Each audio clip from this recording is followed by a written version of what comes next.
Praise be to the wonderful name of the Lord Jesus Christ. ஆண்டவராகிய இயேசு கிறிஸ்துவின் அற்புதமான நாமத்துக்கு மகிமை உண்டாகட்டும்.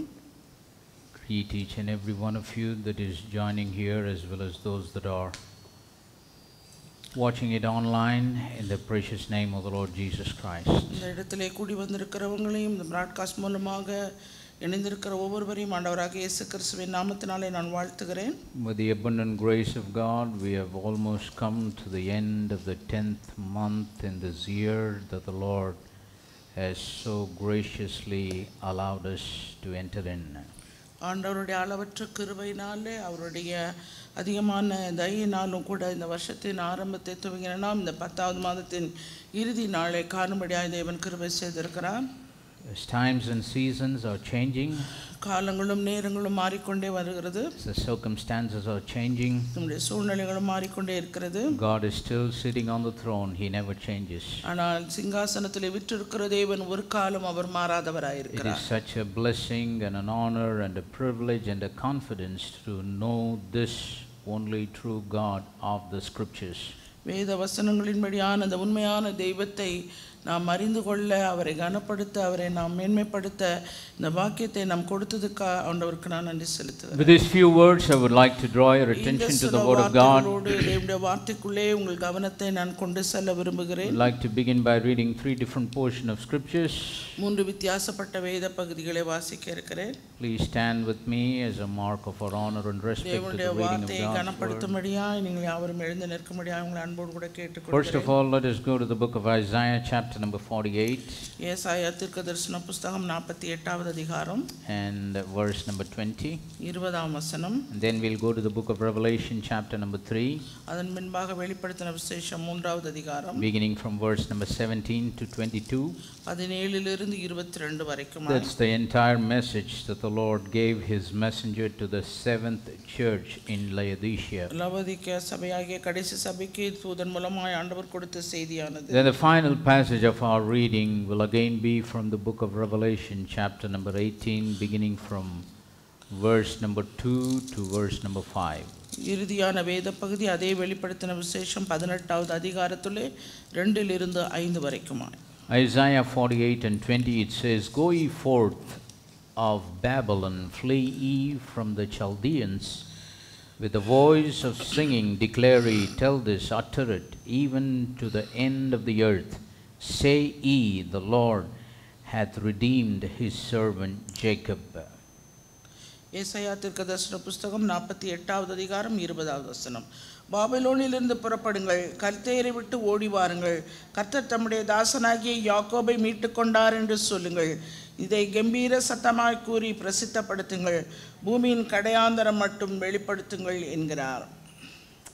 Revelation chapter number 3, beginning from verse number 17 to 22, it says, "Because thou sayest, I am rich and increased with goods and have need of nothing, and knowest not that thou art wretched and miserable and poor and blind and naked, I counsel thee to buy of me gold tried in the furnace, that thou mayest be rich, and white raiment, that thou mayest be clothed, and that the shame of thy nakedness do not appear, and anoint thine eyes with the eye salve, that thou mayest see. As many as I love, I rebuke and chasten. Be zealous therefore, and repent. Behold, I stand at the door and knock. If any man hear my voice, and open the door, I will come in to him, and sup with him, and he with me. To him that overcometh will I grant to sit with me in my throne, even as I also overcame, and am set down with my Father in his throne. He that hath an ear, let him hear what the Spirit saith unto the churches."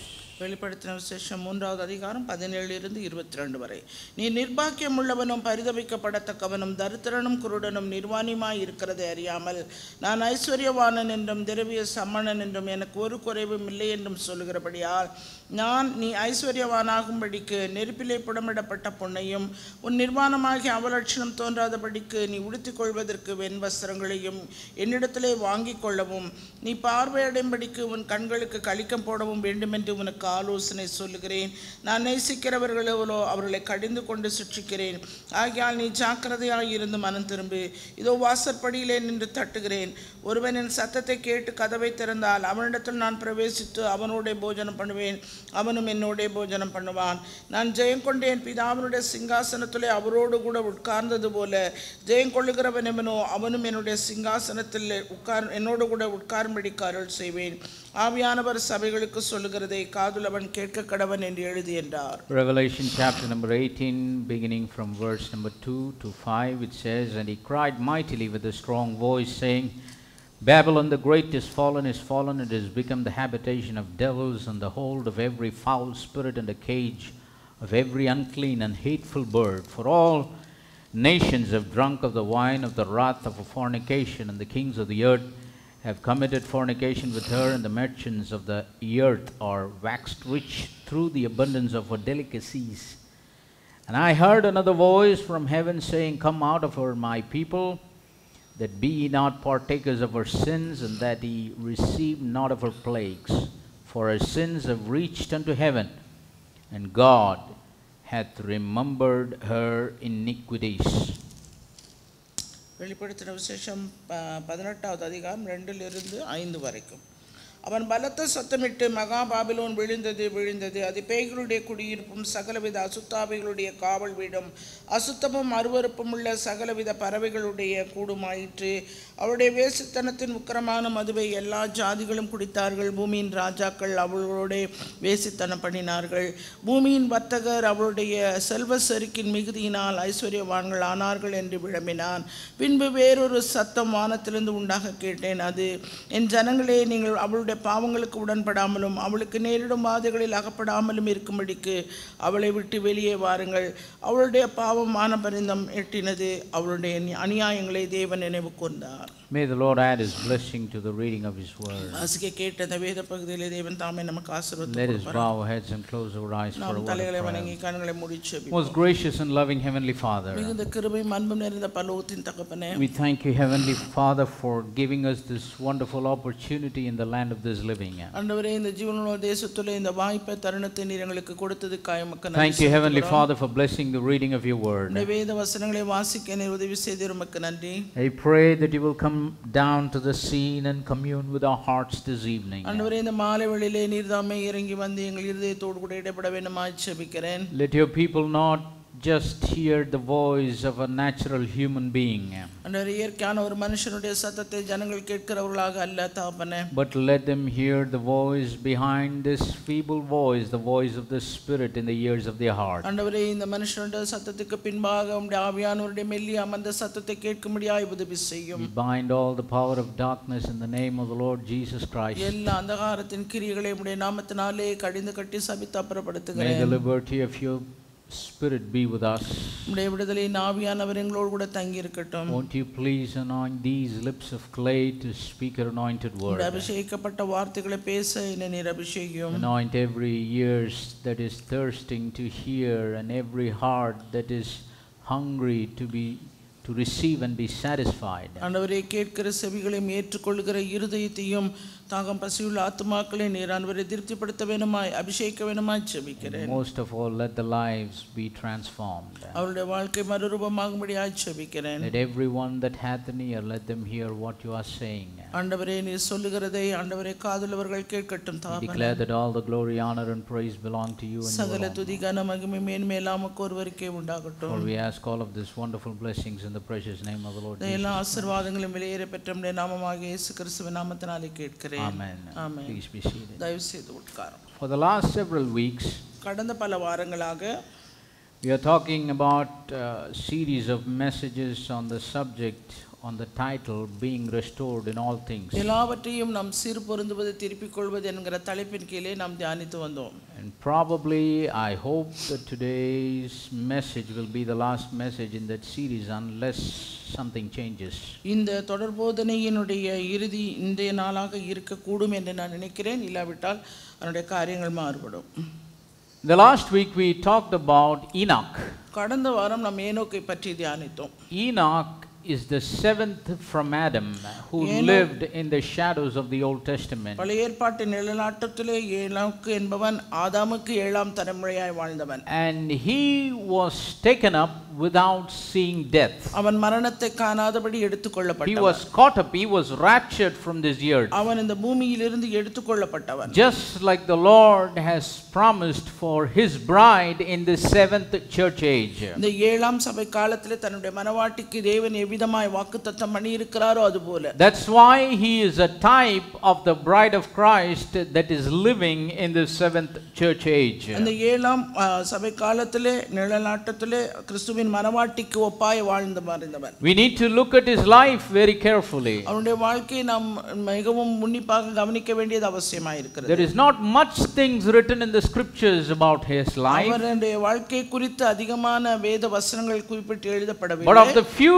things we can pick up great attributes that he had when he lived in this earth. அவர் இந்த பூமியிலே வாழ்ந்தபோது அவன் கொண்டிருந்த சில தன்மைகள் அவனுக்குரிய குணாதிசயங்களை பற்றி சொல்லப்பட்டிருக்கிறது. First of all, he witnessed God in the day and time in which he lived on this earth. அவன் இந்த பூமியிலே வாழ்ந்த அந்த காலத்திலே தேவனாலே அவன் சாட்சி பெற்றவன். That's why the bride of Christ, her life on this earth itself is a witness to others.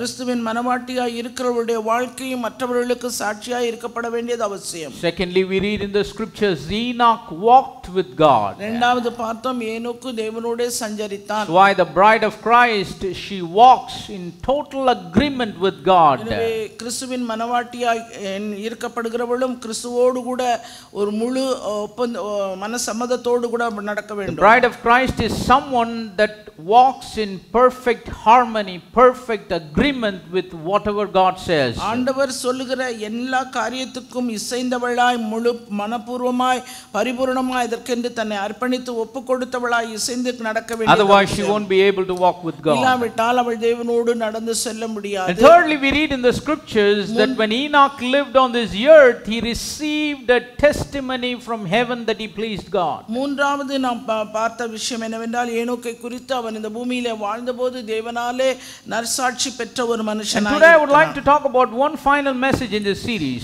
இந்த தொடர் போதனையிலே இறுதி செய்தி இந்த நாளிலே நான் உங்களோடு The subject of my message today is come out of Laodicea, the final call to the bride of Christ in this present church age. இந்த நிகழ்கால சபையிலே மனவாட்டி சபைக்கென்று கொடுக்கப்படுகிற இறுதி அழைப்பானது அவள் லவோதிகா சபையின் நிலையை விட்டு வெளியே வரப்பட வேண்டும். Come out of Laodicea, the final call to the bride of Christ in this present church age. இந்த நிகழ்கால சபையிலே கிறிஸ்துவின் மனவாட்டிக்கு கொடுக்கப்படுகிற இறுதி அழைப்பு லவோதிகா சபையை விட்டு வெளியே வரும். If we turn our attention upon the scriptures that we have just read, நாம் இப்பொழுது வாசிக்க கேட்ட அந்த வேத வசனங்களிலே நம்முடைய கவனத்தை நாம் வைத்தோம். The first passage of scripture is something that the Lord spoke to his people when they would be in Babylon. தேவன் தம்முடைய ஜனங்கள் பாபிலோனிலே இருந்தபோது அவர்களிடத்தில் சொன்ன காரியம். Isaiah was prophesying to the people that are held captive in Babylon. அந்த ஏசாயா தீர்க்கதரிசி சொல்கிறது தேவனுடைய ஜனங்கள் பாபிலோனிலே அடிமைகளாய் அவர்கள் சிறைப்படுத்தன இருந்தபோது he is declaring a clarion call for God's people to come out of Babylon. தேவனுடைய ஜனங்களுக்கென்று அவர் ஒரு பெருத்த சத்தத்தோடு சொல்லக்கூடிய காரியம் என்னவென்றால் பாபிலோனிலிருந்து வெளியே வாருங்கள். He is declaring their redemption from Babylonian captivity. அந்த பாபிலோனிய அடிமைத்தனத்திலிருந்து அவர்களுக்கு உண்டான மீட்பை பற்றி அங்கே அவர் சொன்னார். And in the second passage of scriptures we read about the message that the Lord gave to the seventh messenger in this seventh church age.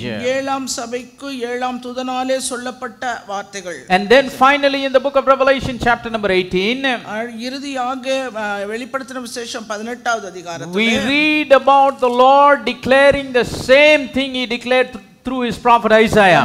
தீர்க்கதரிசி மூலமாய் உரைத்த அதே காரியத்தை அவர் ஆண்டவர் மீண்டும் அறிவிக்கிறார். He is calling his bride out of Babylon. தன்னுடைய மனவாட்டியை பாபிலோனிலிருந்து வெளியே வரும்படியாய் அழைக்கிறார். He said Babylon the great is fallen. மகா பாபிலோன் விழுந்தது விழுந்தது. Verse number 4 says in Revelation 18, come out of her my people. என் ஜனங்களே நீங்கள் அவளிடத்தை விட்டு வெளியே வாருங்கள் Don't be partakers of her sins. அவளுடைய பாவங்களுக்கு உடன்படாதீர்கள் என்கிறார். Don't receive anything of her plagues. அவளுடைய காரியங்கள் எதையுமே நீங்கள் பெற்றுக்கொள்ள வேண்டாம். See, my brothers and sisters, அன்பான சகோதர சகோதரிகளே, we need to understand நாம் ஒரு காரியத்தை புரிந்து கொள்ள வேண்டும். everything that we see in the Old Testament பழைய ஏற்பாட்டிலே நாம் காண்கிற ஒவ்வொன்றும் is merely a shadow to the reality of the times in which we are living. நாம் வாழ்ந்து கொண்டிருக்கிற இந்த காலத்து நிஜத்துக்கு அது ஒப்பாக இருக்கிறது. In Hebrews chapter number 10 and verse number 1, the scripture says, எபிரேயருக்கு எழுதின நிருபம் 10வது அதிகாரம் 1ஆம் வசனம் இவ்விதமாய் சொல்கிறது. For the law, meaning the Old Testament, having a shadow of good things to come. வரப்போகிற நன்மைகளுக்கு பொருளாயிராமல் அவைகள் நிழலாய் மாத்திரம் இருக்கிறது. So the law of the Old Testament, எனவே பழைய ஏற்பாட்டின் நியாயப்பிரமாணம், the things that happened in the Old Testament, அந்த பழைய ஏற்பாட்டிலே நடைபெற்ற சம்பவங்கள், those are not good things, அவைகளெல்லாம் நன்மையான காரியங்கள் அல்ல. but those are a shadow of the good things that are to come. அவைகளெல்லாம் வரப்போகிற நன்மைகளுக்கு நிழலாட்டம். And what is the time of the good things that are to come? என்ன காரியம் இப்பொழுது வரப்போகிற நன்மை? Now is the time where the good things are to come. இப்பொழுதே அது நேரம், அது நன்மை வரப்போகிற நன்மையான காரியங்கள். When we look at the Gentile church, புறஜாதிகளுடைய சபையை நோக்கி பார்த்தீர்களா, the Lord split the time of the Gentile church into 7 different ages. அந்த புறஜாதிகளின் சபையை 7 காலங்களாக அவர் பிரித்துள்ளார். When we read the message that the Lord spoke to the 7 messengers of the 7 churches in Revelation 2 and 3, அந்த வெளிப்படுத்தின விசேஷம் 2 3 அதிகாரங்களிலே 7 சபைகளுக்கும் 7 தூதர்கள் மூலமாய் கொடுக்கப்பட்ட செய்தியை நாம் அறிவோம். God split that message to the 7 messengers of the 7 churches. அந்த 7 சபைகளுக்கும் 7 தூதர்கள் மூலமாய் அவர் செய்திகளை கொடுத்திருக்கிறார்.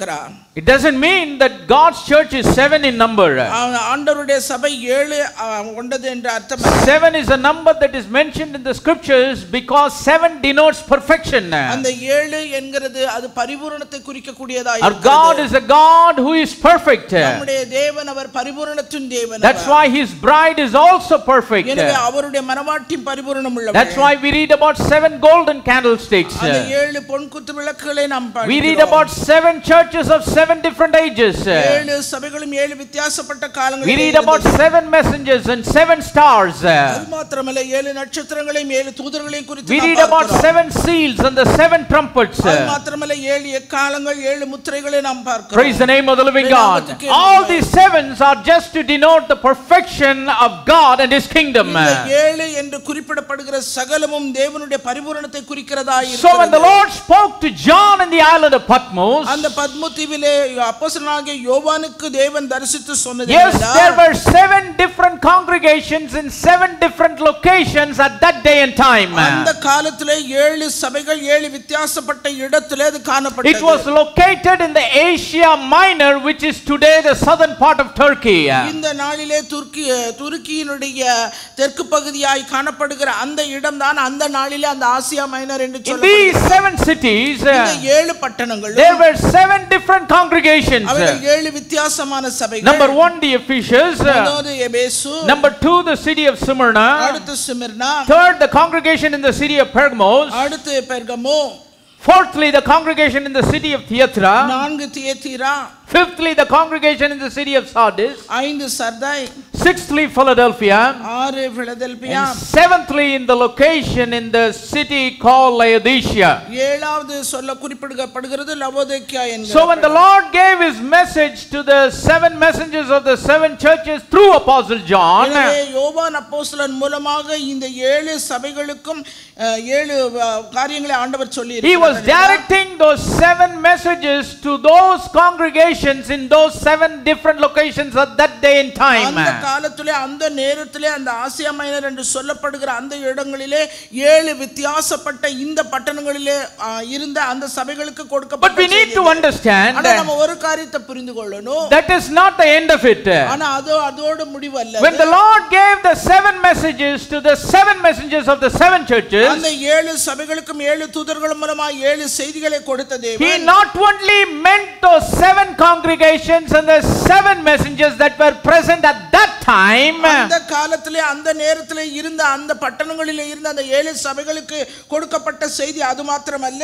but through those messages அந்த செய்திகள் மூலமாய் God Almighty revealed the attributes of the churches that will be down through the history in 7 different ages. வரலாற்றிலே வித்தியாசப்பட்ட காலங்களிலே இனி வரப்போகிற இருக்க போகிற சபைகளுடைய குணாதிசயங்களை பற்றி அந்த சபையின் காரியங்கள் சொல்லப்பட்டிருக்கிறது. See, the book of Revelation is a book of prophecy. அந்த வெளிப்படுத்தின விசேஷம் என்பது அது ஒரு தீர்க்கதரிசன புத்தகம். It is not only about the present time, but it is also about the future. அது நிகழ்காலத்தின் காரியத்தை மாத்திரமல்ல, அது எதிர்காலத்தில் நடக்க போகிறவைகளை குறித்து சொல்லப்பட்டிருக்கிறது. That's why in Revelation chapter number 1 and verse number 18 the scripture reads, அந்த ஒன்றாவது அதிகாரத்திலே நாம் வாசிக்க கேட்கிறோம். write the thing 1:19. 1:19. It says, write the things which thou hast seen, and the things which are, which is the present time, and the things which shall be hereafter. நீ கண்டவைகளையும் இருக்கிறவைகளையும் இவைகளுக்கு பின்பு சம்பவிப்பவைகளையும் எழுது. இருப்பவைகளையும் அடுத்து என்ன? இவைகளுக்கு பின்பு சம்பவிப்பவை. இவைகளுக்கு பின் சம்பவிப்பவை. Praise the name of the living God. That includes Revelations 2 and 3 also. அது இரண்டாவது வெளிப்படுத்தின 2-3 அதிகாரங்களையும் சேர்த்து. This I say because ஏன் நான் சொல்லுகிறேன் என்றால் many people have a misconception. அநேகருக்கு இதை குறித்த ஒரு தவறான கருத்து. They think Revelation 2 and 3 has got nothing to do with them. இந்த வெளிப்படுத்தின 2-3 அதிகாரங்களில் சொல்லப்பட்டிருக்கிற எந்த காரியத்தையும் நாம எதுவும் They say, oh brother, it was given to the churches in those 7 different locations at that time when John was there in the island of Patmos. யோவான் அப்போஸ்தலன் பத்மு தீவிலே இருந்தபோது காணப்பட்ட அந்த 7 சபைகளுக்கு சொல்லப்பட்ட காரியங்கள் அவைகள். But that's not true. அது உண்மை அல்ல.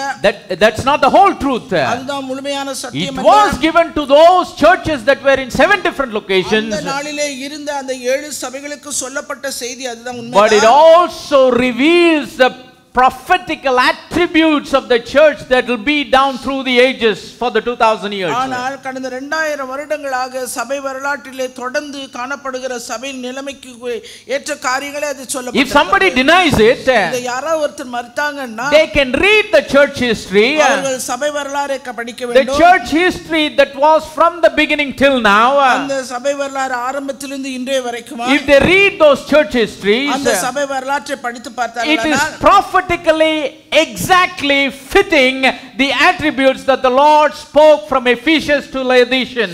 தீர்க்கதரிசனமாக அங்க சொல்லப்பட்ட சபைகள் சகல காரியமும் அந்த எபேசு சபையிலிருந்து லவோதிக்கா சபையின் நிலைமை சரியாக இருக்கும். Now I am going to give you an approximate timing of the 7 church ages. இந்த ஏழாவது சபையின் காலத்தை குறித்த ஒரு உறுதியான ஒரு நேரத்தை நான் உங்களுக்கு approximate. It's not accurate, it's an approximate. அது தோராயமாக நான் சொல்லுகிறேன். So during this period, இந்த காலத்திலே that particular church age, அந்த குறிப்பிட்ட சபையின் காலம், it exactly had the attribute of what the Lord spoke to John. அங்க யோவானிடத்திலே ஆண்டவர் என்ன பேசி வெளிப்படுத்தினாரோ அதே நிலைமைதான்.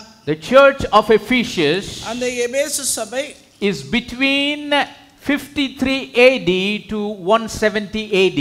53 AD லிருந்து AD னா கிறிஸ்துவுக்கு பின்னு சொல்லலாம். After கிறிஸ்துவுக்கு பின் 53 கிறிஸ்துவுக்கு பின் இருந்து 117 கிறிஸ்துவுக்கு பின் 170 வரைக்கும். இது எந்த சபை காலம்? எபேசு. It's the age of the church of Ephesus. எபேசு சபையின் காலம் அது. How do we say that? அது எப்படி நம்ம சொல்ல முடியும்? When we read the church history, சபை வரலாற்றை நம்ம படித்து பார்த்தோம். whatever the Lord spoke ஆண்டவர் என்னவெல்லாம் பேசி இங்க சொல்லி இருக்கிறாரோ, to the messenger of the church at Ephesus, அந்த எபேசு சபையின் தூதனுக்கு அவர் என்னவெல்லாம் சொன்னாரோ, the church that existed during that period, அந்த காலத்துல இருந்த அந்த சபை, they revealed that attribute. இதே தன்மை கொண்டதாய் இருந்தது. The second church is Smyrna. இரண்டாவது சபை Smyrna. It existed between 170 AD to 312 AD.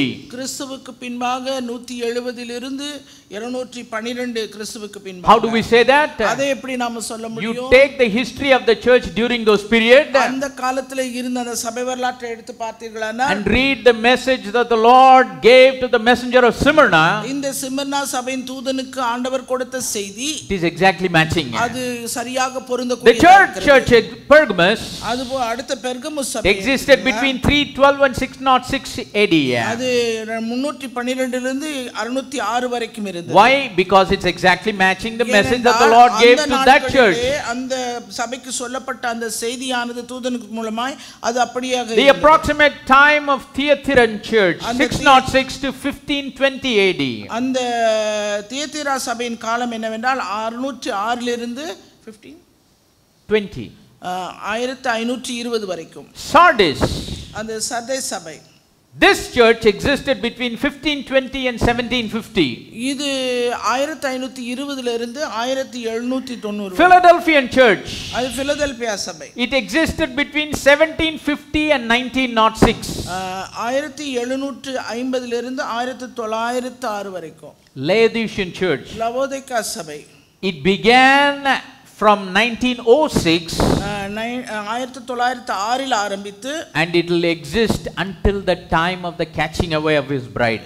மணவாட்டி எடுத்துக்கொள்ளப்படுகிற அந்த நாள் வரைக்கும் அது இன்னும் இருந்து கொண்டுதான். Praise the name of the living God. So we are living right after 1906. எனவே இப்பொழுது நாம் 1906வது வருஷத்துக்கு Still the catching away of the saints have not taken place. இன்னும் ஆண்டவருடைய மணவாட்டி எடுத்துக்கொள்ளப்படாத ஒரு நிலையில். So we can confidently surely say எனவே நாம் உறுதியாக நம்பகமாக சொல்லலாம் that we are living right in the time of the Laodicean church. நாம் லவோதிக்கா சபையின் காலத்துல தான் நாம் வாழ்ந்து கொண்டிருக்கிறோம். And moreover, அதோடு கூட when the Lord spoke about the Gentiles, அந்த பிரஜாதிகளை பற்றி ஆண்டவர் பேசும்போது, when the Lord Jesus spoke about the Gentiles, பிரஜாதிகளை பற்றி சொல்லும்போது, when we read the English Bible, அந்த ஆங்கில வேதாகமத்திலே he வாசிக்கிறோம், refers to the time of the Gentiles as times of the Gentiles. அது பிரஜாதிகளுடைய காலங்கள் என்று சொல்லப்பட்டிருக்கிறது, காலம் என்று சொல்லப்படல. Praise the name of the living God. In the Tamil Bible it says kalam, Tamil வேதாகமத்திலே but the English Bible says times of the Gentiles. அது பிரஜாதிகளுடைய காலங்கள் என்று சொல்லப்பட்டிருக்கிறது. Jesus referred to the time of the Gentile church as times. அந்த பிரஜாதிகளுடைய காலத்தை இயேசு கிறிஸ்து குறிப்பிடும்போது காலங்கள் என்று குறிப்பிட்டிருக்கிறார். Because he knew prophetically it will be split into 7 church ages. ஏனென்றால் அது 7 சபைகளாக பிரிந்து வரும் என்பதை அவர் தீர்க்கதரிசனமாக அறிந்தார். So why do we say Laodicean church began in 1906? நாம லவோதிக்கா சபை 1906 ல் ஆரம்பிக்கிறது என்று Because when we look at the history of the church, அந்த சபை வரலாற்றை பார்த்தீர்களானா, in the year 1906, 1906 ஆம் ஆண்டு, in the city of Los Angeles, அந்த லாஸ் ஏஞ்சல் பட்டணத்திலே, in the United States of America, அந்த அமெரிக்கா தேசத்திலே a great revival broke out. அங்கே ஒரு பெரிய எழுப்புதல் கூட்டம் And they call it the Azusa Street revival in the history. அது வரலாற்றிலே அந்த அசூசா தெருவிலே நடைபெற்ற ஒரு எழுப்புதல். So why do they say that time is the time the Laodicean church began? நான் சொல்லுகிறேன் அந்த நேரம் தான் லவோதிக்கா சபையின் ஆரம்பம் என்று. Why does the history say only that point in time the Laodicean church began? வந்து சபை வரலாறும் சொல்லுகிறது அந்த நேரம் தான் லவோதிக்கா சபையின் ஆரம்பம். It is because that is the point the work of God's restoration of his church began. அந்த நேரம் தான் ஆண்டவருடைய சீர்பொருதலின் கிரியையானது சபைக்குள்ளே நடைபெற Like the church began on the day of Pentecost, எப்படி சபையானது பெந்தேகோஸ்தே நாளிலே ஜனனமானது, like the Spirit of God was poured out as a rushing mighty wind, எப்படி ஆண்டவர் அங்கே பலத்த சத்தத்தோடு அந்த தீவிரமாக ஆவியானவர் exactly in the same way, அதே போலவே without any difference, எந்த ஒரு வித்தியாசமும் in the இல்லாமல் same manner, அதே விதமாக in the same pattern, அதே மாதிரியாக, as we read in the book of Acts chapter number 2, அங்க அப்போஸ்தலர் நடவடிக்கைகள் 2வது அதிகாரத்தில் வாசிக்கிறோம், the Azusa Street revival began. 1906வது ஆண்டு அசூசா தெருவிலே ஆரம்பமாயிற்று. When the believers were gathered at that place, அந்த இடத்திலே விசுவாசிகள் கூடியிருந்தார்கள். same way the Spirit of God came down, தேவனுடைய ஆவியானவர் அதே போலவே இறங்கி like that of a mighty rushing wind, அவர் பலத்த காற்று பொங்கலுக்கு and the people began to speak in other tongues. அங்கே ஜனங்கள் அந்நிய பாஷைகளை They பேசினார்கள். began to magnify God, அவர்கள் தேவனை மகிமைப்படுத்தினார்கள். just like it happened in the day of Pentecost in Acts chapter number 2. நாளிலே 2வது அதிகாரத்தில் அப்போஸ்தலர் நடவடிக்கைகளில் நடந்த அதே சம்பவத்துக்கு ஒப்பான சம்பவம் அந்த So in Acts chapter number 2, அப்போஸ்தலர் நடவடிக்கைகள் 2வது when the people அதிகாரத்திலே gathered up in the upper room, அவர்கள் எல்லாரும் மேலறையிலே கூடியிருந்தார்கள். suddenly there came a mighty rushing wind, அங்கே ஒரு பலத்த காற்று போன்ற ஒரு சத்தம் and it உண்டானது. filled the room where the believers were அங்கே sitting, அமர்ந்திருந்தவர்கள் மேலெல்லாம் அது and in நிரம்பிற்று. every one of them appeared cloven tongues of fire, ஒவ்வொருவர் மேலும் அக்கினிமயமான நாவுகள் and they began to காணப்பட்டது. speak in other tongues. அவர்கள் எல்லாரும் அந்நிய பாஷையிலே They began to பேசினார்கள். magnify God, அவர்கள் தேவனை மகிமைப்படுத்தினார்கள். and all the people of different nationalities in Jerusalem. அந்த எருசலேமில் இருந்த மற்ற எல்லா வகையான தேசத்தார்களும் They were attracted to what happened in upper room. அந்த மேலறையிலே நடந்த அந்த சம்பவத்தினாலே கவர்ந்து They இழுக்கப்பட்டார்கள். came to that place அந்த இடத்துக்கு அவர்கள் and வந்தார்கள். saw all the 120 believers, 120 விசுவாசிகளுமாக and they heard them speak in their own native அவர்கள் language. தங்களுடைய ஜென்ம பாஷையை பேசுவதை அவர்கள் The கேட்டார்கள். people in Jerusalem, அந்த எருசலேமில் they இருக்கிற were ஜனங்கள் speaking foreign language, அவர்கள் அந்த மற்ற அந்நிய பாஷைகளை and those foreigners who speak that language, அந்த பாஷைகளை பேசினதுக்கு சொந்தக்காரரான அந்த those பாஷைக்காரர்கள் heathens, those Gentiles, அந்த பிரஜாதிகள் அவர்கள் they எல்லாரும் came and witnessed what happened, அங்கே நடந்ததுக்குரிய சாட்சியாய் அவர்கள் and they இருந்தார்கள். heard the 120 believers speak in their own native language. அவர்கள் எல்லாரும் தங்களுடைய ஜென்ம பாஷைகளை பேசுவதை அவர்கள் காதினால் For those கேட்டார்கள். 120 people it was another tongue. அந்த 120 பேரும் அந்த அந்நிய பாஷைகளை அவர்கள் பேசினார்கள். 120 பேருக்கு அது வந்து அந்நிய பாஷை, ஆனா வந்து கேட்டவங்களுக்கு அது சொந்த பாஷை. சொந்த பாஷை. Praise the name of the living God. இன்னைக்கு என்னமோ காச்சு மூச்சு கத்துறாங்க, அது வேற விஷயம். அன்னைக்கு நடந்ததை நான் சொல்றேன். Same thing happened in the Azusa Street. அதே சம்பவம் அந்த Azusa In the city of Los Angeles, அந்த லாஸ் ஏஞ்சல்ஸ் பட்டணத்திலே it is a melting pot. அங்கே அதுதான் ஒரு உருக்கமா நடந்த ஒரு If சம்பவம். you go, melting pot means if you go to Los Angeles, you can find people from all over the world. நீங்க Los Angeles பட்டணத்துக்கு போனீங்கன்னா உலகத்துல இருக்கிற எல்லா விதமான ஜனங்களும் அங்க It is a place of attraction. அது ஒரு கவர்ச்சியான ஒரு இடம் அது. People say a lot of sin is there. That is true. ஜனங்க சொல்றாங்க அதிகமான பாவம் அந்த இடத்துல But sin is everywhere. ஆனா பாவம் எல்லா இடத்துலயும் Maybe there it's a little more. ஒருவேளை அந்த இடத்துல அதிகமா இருக்கு. You have Hollywood. அங்க ஹாலிவுட் பார்க்கறோம். You have the movie industry there. அங்க சினிமா துறை சம்பந்தப்பட்ட So in that place when the believers were gathered, அந்த இடத்துல கூடி இருக்கிற அந்த விசுவாசிகள் there came a mighty rushing wind அவர்கள் மீது ஒரு பலத்த காற்றுடைய சத்தம் filled the house where they were sitting. அவர்கள் அமர்ந்திருந்த வீடு முழுவதும் And they நிரப்பிச்சு spoke in other tongues. அவர்கள் அந்நிய பாஷைகளிலே When they பேசினார்கள். spoke in other tongues, அவர்கள் அந்நிய பாஷைகளிலே பேசினபோது that news went everywhere. அந்த செய்தியானது எல்லா இடத்துக்கும் That's கடந்தது. why all the people were attracted and came to that point. அதனால அந்த இடத்துக்கு எல்லா ஜனங்களும் கூடி வந்தார்கள். And they began to hear the foreign people speaking in their native tongue. தங்களுக்கு சொந்தமில்லாத பாஷைக்காரராய் இருக்கிற அவர்கள் தங்களுடைய ஜென்ம பாஷைகளை பேசுவதை அவர்கள் தங்கள் காதுகளால் They heard the Americans speaking in French, in Italian, in Russian and so on. அமெரிக்காவில் இருக்கிற ஒரு அமெரிக்கன் மற்ற அந்நிய பாஷைகளை பேசுவதை அவர்கள் தங்கள் And the revival that started in 1906, அந்த 1906 ஆண்டிலே அந்த எழுப்புதலானது it went on until 1915. அது 1915 வரைக்கும் தொடர்ந்து நடந்து So that was a great sign that the Lord was showing to his church on this earth. அந்த நாளிலே தம்முடைய சபையை குறித்து கொடுத்த ஒரு நல்ல உறுதியான As the church began in the day of Pentecost, எப்படி பெந்தேகோஸ்து நாளிலே சபையானது உருவானதோ the Lord was giving a sign தேவன் ஒரு அடையாளத்தை கொடுத்தார் to the believers in 1906 1906 ஆண்டிலே இருந்த that the விசுவாசிகளுக்கு Lord has started the process of restoring his church just like it was in the beginning. அந்த ஆரம்பத்திலே சபை ஆரம்பத்திலே எப்படி இருந்ததோ அதே போல அதே அடையாளத்தை தம்முடைய சீர்பொருந்தலின் கிரியை அவர் ஆரம்பிக்கும் போதும் The கொடுத்தார். Lord was announcing to the bride of Christ, கிறிஸ்துவின் மனவாட்டிக்கு அவர் அறிவித்ததாக he was declaring to the believers விசுவாசிகளுக்கு அவர் அறிவித்ததாக that I am starting the work of restoration. நான் இந்த சீர்பொருந்தலின் கிரியை நான் ஆரம்பிக்கிறேன். After the church have been through the dark ages, அந்த இருண்ட காலங்களுக்கு பின்பாக சபை கடந்து வந்த the Lord was revealing to the believers, ஆண்டவர் தம் விசுவாசிகளுக்கு தம்மை வெளிப்படுத்தினார். now the time has come இப்பொழுது நேரம் வந்தது that I am going to restore my church back to the apostolic fathers. நான் மீண்டுமா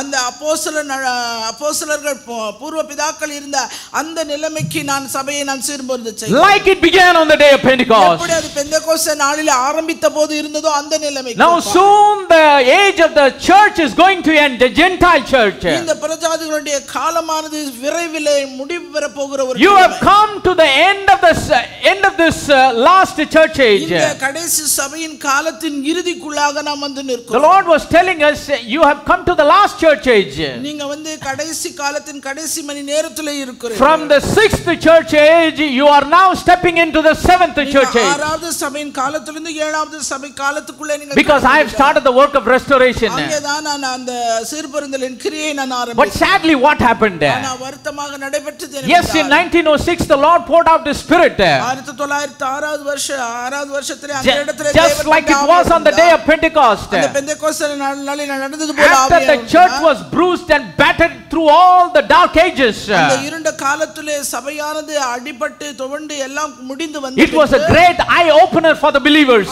விசுவாசிகளுக்கு அவருடைய கண்கள் வந்து They திறக்கப்பட்டது. began to see in the word அவர்கள் வந்து வார்த்தையிலே that கண்டார்கள். the Lord is doing the same thing that He did in the beginning. ஆண்டவர் ஆரம்பத்தில் செய்த அதே காரியத்தை அவர் திரும்ப They செய்கிறார். praised God and they magnified God. தேவனை துதித்தார்கள், தேவனை But மகிமைப்படுத்தினார்கள். sadly, ஆனால் வருத்தமான as the காரியம் time moved on from 1906, அந்த 1906 வருஷத்திலிருந்து காலம் கடந்து போனார். people thought ஜனங்க நினைச்சாங்க that the starting point of the seventh church age, அந்த ஏழாம் சபையின் காலத்தின் ஆரம்பமானது, the outpouring of the Holy Ghost, அந்த பரிசுத்த ஆவியினுடைய the ஊற்றுதல், outpouring of the gifts of the Spirit, அந்த ஆவியினுடைய வரங்கள் கொடுக்கப்படுகிறதானது, that is the end.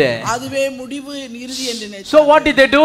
அதனால என்ன செஞ்சாங்க? Like other church ages, மற்ற சபையின் காலத்தை போல, like Lutheran was started in the Luther's church age, எப்படி லுத்தரன் அந்த அவர்கள் லூத்தர் அந்த சபை ஆரம்பித்தார்கள், like Methodist was started because of the Wesleyan church age, எப்படி வெஸ்லி இருந்த காலத்திலே அந்த மெத்தடிஸ்ட் சபை like ஆரம்பிக்கப்பட்டதோ, they denominated their organizations, அவர்கள் எல்லாரும் தங்களுடைய சபைகளை ஸ்தாபனங்களாக they மாற்றினார்கள். made the revival that the Lord gave, they turned it into an organization. அவர்கள் எல்லாரும் தேவன் கொடுத்த அந்த எழுப்புதலை ஆவியானவருடைய நிறைவை அவர்கள் ஸ்தாபனங்களாக பாரம்பரியங்களாக மாற்ற ஆரம்பித்தார்கள். Same way, அதே போலவே even Pentecostals also, அந்த பெந்தெகோஸ்தே சபையும் they all said Pentecostal experience. அவர்கள் பெந்தெகோஸ்தே அனுபவம் என்று But ஆரம்பித்தார்கள். sadly, they organized the Pentecostalism, அந்த பெந்தெகோஸ்தே அனுபவத்தை அவர்கள் ஒரு நிறுவனமாக மாற்றினார்கள். like Lutheran, எப்படி லுத்தரன் இருக்கிறதோ, like Anglican, எப்படி ஆங்கிலிக்கன் சபை like இருக்கிறதோ, Methodist, எப்படி மெத்தடிஸ்ட் சபை like இருக்கிறதோ, Baptist, எப்படி பாப்டிஸ்ட் சபை like இருக்கிறதோ, all those groups, all those revivals organized,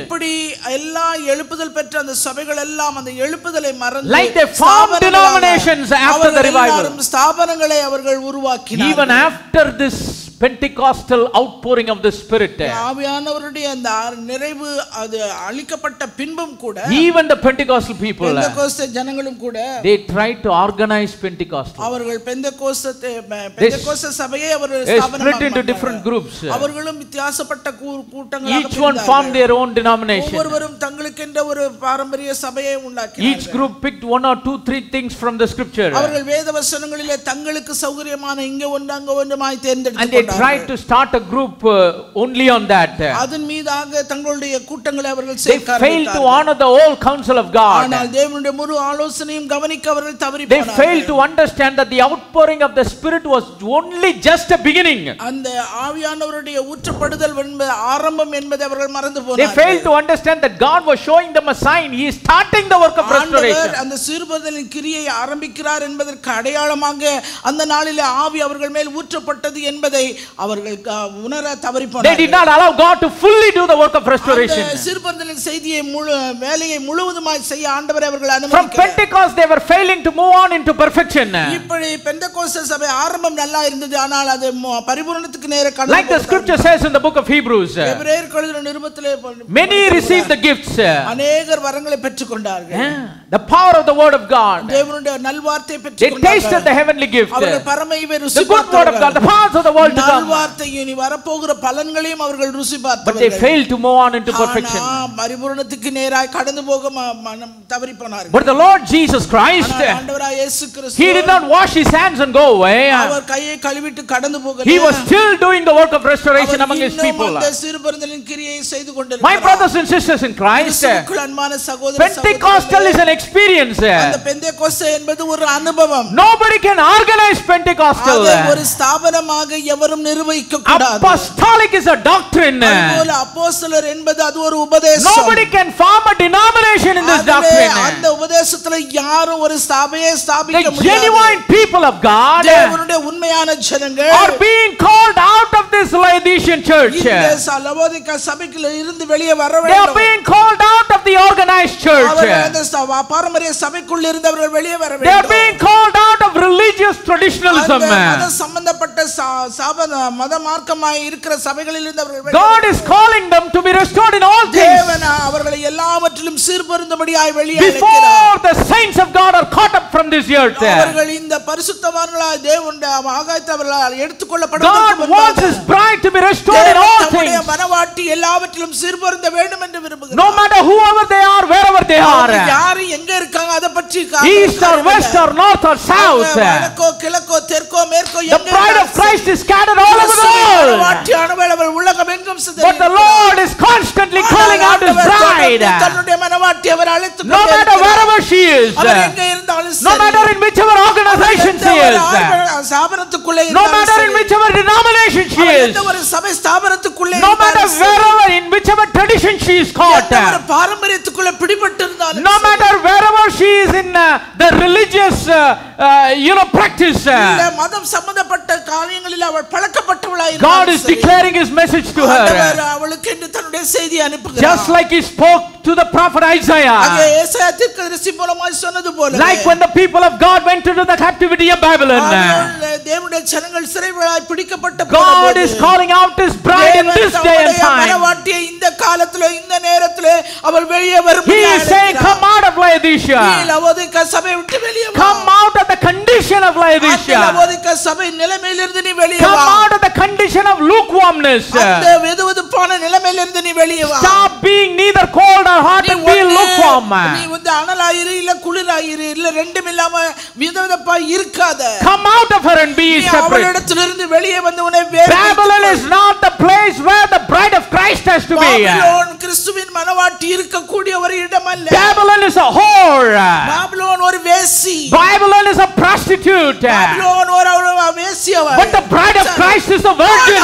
கிறிஸ்துவின் மனவாட்டியான அவள் கன்னிகை. Bride of Christ is a wise virgin. அவள் ஒரு புத்தியுள்ள கன்னிகை. That's why the Lord is calling His bride out of Babylonian system. மனவாட்டி ஆண்டவர் சொல்றார் அந்த பாபிலோனிலிருந்து நீ வெளியே வா. All the organizations, எல்லா சபை ஸ்தாபனங்களிலிருந்து, all the denominations, எல்லா பாரம்பரிய சபைகளிலிருந்து, all the groupism, எல்லா அந்த கூட்டங்கள் சேர்க்கிற all the கூட்டங்களிலிருந்து, split and the divisions in the church of the living God, சபை என்கிற ஒரு பெயரிலே கூட்டங்கள் பிரிவுகள் இருக்கப்படுகிற எல்லாவற்றிலும் இருந்து நீ வெளியே வா. all that don't honor the whole counsel of God, தேவனுடைய முழு ஆலோசனையும் அங்கே வைக்காத இடங்களிலிருந்து நீ வெளியே வா. all that build their groups in a little part of God's word, தேவனுடைய வார்த்தை ஒரு குறிப்பிட்ட அளவிலே எடுத்துக்கொண்டு அதன் மீது தங்கள் சபையை கட்டி வைத்திருக்கிற அப்படிப்பட்ட கூட்டத்திலிருந்து do வெளியே you வா. know from where this pattern came? இந்த மாதிரி எல்லாம் எங்க இருந்து வந்தது? This organization's pattern, இந்த நிறுவனங்கள் இந்த ஸ்தாபனங்கள் எல்லாம் மாதிரிகள் எங்க this organizational hierarchy, இவைகள் எல்லாம் எங்க இருந்து வந்தது? do you know from where it came? அது எங்க இருந்து வந்தது என்று தெரியுமா? It came from the Roman Catholic Church. இது ரோம கத்தோலிக்க சபையிலிருந்து வெளிவந்த ஒன்று. From the dark ages it started, அது இருண்ட காலத்தில் ஆரம்பித்தது. and that pattern has been following the church in each and every age. ஒவ்வொரு காலத்திலும் இந்த மாதிரியானது பின்பற்றப்பட்டது. In Martin's age, Martin Luther காலத்திலே, in Luther's age, லூத்தர் காலத்திலே, in Wesleyan age, வெஸ்லி காலத்திலே, every time revival happened on this earth, ஒவ்வொரு முறையும் இந்த பூமியிலே எழுப்புதல் நடக்கும்போது after the Lord took the revivalist up to heaven, அந்த எழுப்புதலை எடுத்துக்கொண்ட ஆண்டவர் அந்த காரியங்கள் எல்லாம் நிகழ்ந்த the people formed an organization. ஜனங்கள் ஒரு கூட்டமாக அங்கே ஒரு கூட்டி விடுகிறார்கள். They failed to move on into perfection. அவர்கள் வந்து பூரணத்துக்கு நேராக கடந்து போக Sadly, the same thing has happened with Pentecostalism. வர்த்தமான காரியம் என்னவென்றால் பெந்தேகோஸ்தே அனுபவத்தை பெற்றவர்களும் அப்படியே. Having a church name is not a sin. அந்த சபை பெயரை வைத்திருப்பது பாவம் அல்ல. We have a name. நமக்கு ஒரு பெயர் உண்டு. Why? To identify the location. நம்மை அடையாளப்படுத்துவதற்காக. We need a name to open a bank account. நம்ம ஒரு வங்கி கணக்கு திறக்கணும்னா அதுக்கு நமக்கு We பெயர் வேணும். can't take the money from the people and put it in our pockets. இல்ல நம்முடைய பணத்தை வாங்கி நம்ம பையில For the sake of administration. அந்த நிர்வகிக்கிறதுக்கு There's nothing wrong in having a name tag.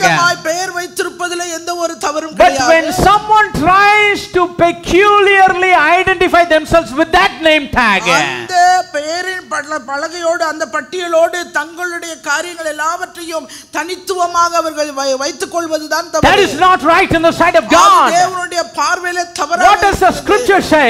வேதவசனம் என்ன சொல்கிறது? Whatever you do in word or deed, வார்த்தையினாலாவது கிரியையினாலாவது நீ எதை do செய்தாலும் all in the name of Jesus Christ. இயேசு கிறிஸ்துவின் முன்னிலையாக நீ அதை செய். Not in the name of your church. நீ உன்னுடைய சபையின் பேரில் அல்ல. Not in the name of your organization. இல்ல உன்னுடைய நிறுவனத்தின் பேரில் அல்ல. Not in the name of your denomination. உன்னுடைய பாரம்பரிய சபையின் மேல் அல்ல. Not show any division and variations. எந்த ஒரு பிரிவுகளிலோ அது வேறுபடும். But do all things in the name of Jesus. எல்லாவற்றையும் இயேசுவின் நாமத்தினாலே. There is no name that can be equal to the name.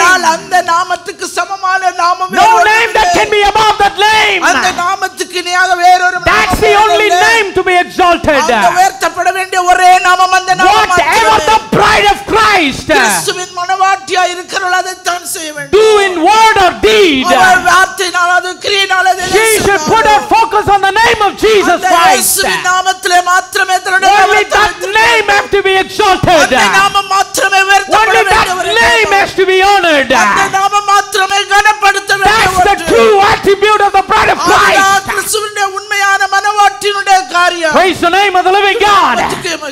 We cannot cover the history, what has happened in the history. வரலாற்றில் நடந்த காரியங்களை நாம் ஒரு காலம் மறைக்க. But the Lord is calling out his bride. ஆண்டவர் தம்முடைய மணவாட்டியை வெளியே வரும்படி One final clarion call. ஒரே ஒரு பெரிதான ஒரு அழைப்பு. What is the clarion call? அந்த தெளிவான பெரிதான அழைப்பு என்ன? Come out of Laodicea, my people. லாவோதிகேயிலிருந்து வெளியே வா. Come out of the lukewarmness. அந்த வெதுவெதுப்பான நிலைமையிலிருந்து வெளியே வா. Come out of that condition. அந்த நிலைமையிலிருந்து நீ வெளியே வா. Praise the name of the living God. If we go to Revelation chapter 3 வெளிப்படுத்தின விசேஷம் 3வது அதிகாரம் and read from verse number 14, the scripture says, 14 வசனத்திலிருந்து it says, unto the angel of the church of Laodiceans write.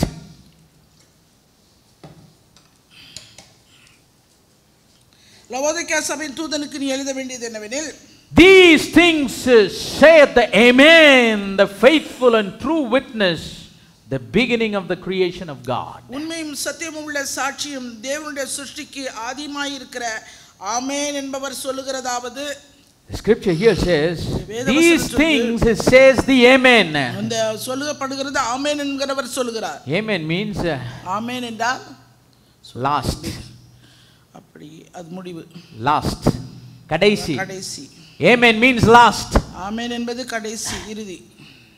If we go to the book of Revelation chapter 1 and verse number 17, ஒன்றாவது அதிகாரம் 17ஆம் வசனத்துக்கு போனீங்கன்னா, it says, when I saw him, I fell at his feet as dead, and he laid his right hand upon me, saying unto me, fear not, I am the first and the last.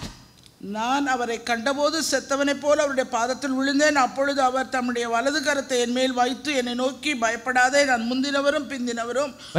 When the scripture says, when these things say the Amen, இந்த வசனம் ஆமென் என்பவர் சொல்கிறதாவது என்றால், he is saying, I am the last. நானே பிந்தினவர். I am the one that is speaking to the last church age. நான் தான் இந்த கடைசி சபைக்கு பேசுகிறவர். When we pray, we say Amen towards the end. நாம ஜெபிக்கும்போது இறுதியாக நம்ம ஆமென் என்று சொல்லுகிறோம். When we say Amen, it marks the end of our prayer. நம்முடைய ஆமென் என்று சொல்வது நம்முடைய ஜெபத்துக்கு அது முடிவு. That means we agree that everything that we have said before, it shall be done. நாம் இதற்கு முன்பாக எடுத்த எல்லா காரியங்களும் அவைகள் எல்லாம் செய்யப்படும். So these things say the Amen. இங்கே ஆமென் என்கிறவர் சொல்கிறதாவது, the faithful and true witness that the beginning of the creation of God. உண்மையும் சத்தியமும் உள்ள சாட்சியும் தேவனுடைய சிருஷ்டிக்கு ஆதியாய் இருக்கிற. Praise the name of the living God. நாமத்துக்கே மகிமை. Look at the last part of the verse. இந்த வார்த்தையினுடைய அந்த வசனத்துடைய கடைசி. See, all these things are referring to Jesus Christ. இவைகள் எல்லாம் இயேசு கிறிஸ்துவை மாத்திரமே குறிக்கிறது. Because he is the first and he is the last. ஏனென்றால் அவரே முந்தினவர், அவரே பிந்தினவர். He is the beginning and he is the end. அவரே ஆரம்பம், அவரே முடிவு. He is the alpha and he is the omega. அவரே அல்பா, அவரே omega. Praise the name of the living God.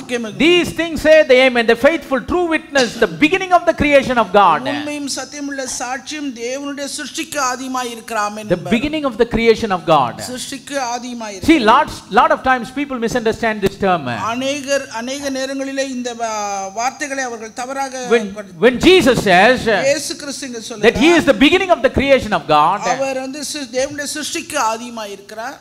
Many people think அநேகர் சொல்வாங்க even God was also created. தேவனும் The சிருஷ்டிக்கப்பட்டவர். God of the Bible is a created God. தேவன் வேதத்தின் தேவன் அவர் சிருஷ்டிக்கப்பட்டவர். No, God is not a creation, he is the creator. அவர் வந்து சிருஷ்டிக்கப்பட்டவர் அல்ல, அவர் சிருஷ்டிகர். When Jesus said beginning of the creation of God, தேவனுடைய சிருஷ்டிக்கு ஆதியாய் இருக்கிறவர் என்றார். he is not saying I have created myself. நான் சிருஷ்டித்துக் கொள்ளவில்லை. Or he is not saying somebody created me. யாரோ ஒருவர் என்னை சிருஷ்டித்தார் என்று சொல்லல. What did he really mean when he said the beginning of the creation of God? அந்த சிருஷ்டிக்கு ஆதியாய் இருக்கிறவர் என்று சொல்லும்போது அவர் என்ன சொல்ல Some people say, oh brother, Jesus was also created. இயேசு கிறிஸ்துவும் சிருஷ்டிக்கப்பட்டவரோ. This God of the Bible, the eternal God, he was also created. இந்த நித்தியமான தேவன், வேதத்தின் தேவன் அவர் சிருஷ்டிக்கப்பட்டவர். Like Adam was created. ஆதாம் எப்படி சிருஷ்டிக்கப்பட்டானோ? Maybe before Genesis 1:1 God was created. He created himself. ஆதியாகமம் 1:1க்கு முன்பாக ஒருவேளை அவர் தன்னை தானே சிருஷ்டித்துக் கொண்டார். That is a wrong notion. அது ஒரு தவறான ஒரு That is the misconception of the scriptures. அது வேதவசனத்தை தவறாக புரிந்து கொள்ளுகிற What did Jesus mean when he said that I am the beginning of the creation of God? ஆண்டவர் தேவனுடைய சிருஷ்டிக்கு ஆதியாய் இருக்கிறேன் என்று சொல்கிறார் என்றால், When God was manifest in the flesh தேவன் மாம்சத்திலே வெளிப்பட்டபோது and revealed his name in Jesus Christ, தம்முடைய பெயரை அவர் இயேசு கிறிஸ்து என்று அவர் வெளிப்படுத்தினார். there was a body that was prepared. அங்கே ஒரு சரீரம் ஆயத்தமானப்பட்டது. Only that body is created. அந்த சரீரம் தான் சிருஷ்டிக்கப்பட்ட The tabernacle that God chose to dwell in Jesus Christ. அந்த ஆசரிப்பு கூடாம அந்த சரீரமாகி அந்த ஆசரிப்பு கூடாரத்தில் இயேசு கிறிஸ்து வாசமாய் இருப்பதற்கு சரீரம் ஆயத்தமானது. That body was prepared. அந்த சரீரம் ஆயத்தமானது. That body was prepared in the womb of Mary. அது மரியாளுடைய கர்ப்பத்திலே அந்த சரீரமானது உருவானது. Let's go to the book of Hebrews chapter number 10. எபிரேயர்களின் நிருபம் 10வது அதிகாரம். Verse number 5, the scripture says, வசனம் இவ்விதமாய் wherefore when he cometh into the world, he said, sacrifice and offering thou wouldest not, but a body hast thou prepared me. ஆகையால் அவர் உலகத்தில் பிரவேசிக்கும்போது பலியையும் காணிக்கையும் நீர் விரும்பவில்லை, ஒரு சரீரத்தை எனக்கு ஆயத்தம் பண்ணினீர். Praise the name of the living God. He is talking about the body in which God was dwelling in. தேவன் வாசமாய் இருக்கிற சரீரத்தை பற்றி The scripture says the fullness of Godhead dwelt bodily in Christ Jesus. தேவனுடைய சகல பரிபூரணத்துவம் கிறிஸ்து இயேசுவுக்குள்ளே வாசமாய் இருக்கிறது. That is the creation of God. அதுதான் தேவனுடைய சிருஷ்டி. It is not God created himself. அங்கே தேவன் தன்னை தானே அவர் சிருஷ்டித்துக் கொண்டார். God when he came into this earth, அவர் இந்த பூமியிலே வந்தார். he created a body for himself. அவர் தனக்காக ஒரு சரீரத்தை ஆயத்தம் பண்ணி Praise the name of the living God. That is what the Lord spoke to Apostle John. அப்போஸ்தலனாகிய யோவானிடத்திலே ஆண்டவர் பேசி சொன்ன I am the Amen. நான் தான் ஆமென். I am the faithful and the true witness. நான் உண்மையும் சத்தியமுள்ளவராய் சொல்கிறேன். The beginning of the true creation of God. அந்த தேவனுடைய சிருஷ்டிக்கு ஆதியாய் இருக்கிற The beginning of the creation of God. தேவனுடைய சிருஷ்டிக்கு I am the same one that walked the face of this earth. நான் இந்த பூமியிலே நடந்து சென்ற அதே I am the same one of whom you were one of the disciples. உனக்கு சீஷனாய் இருக்கும்படி இருந்தவர் நான் தான் ஒருவன். John, you are the beloved of mine when I was on this earth. இந்த பூமியிலே இருந்தபோது நீ எனக்கு பிரியமானவன் அன்பானவன். Praise the name of the living God. That's how the Lord began to speak his message to the seventh messenger of the seventh church age. அந்த ஏழாம் சபைக்கு ஏழாம் தூதன் மூலமாக அவர் பேசினார். And then from verse number 15, 15வது வசனம், he directly went into complaint mode.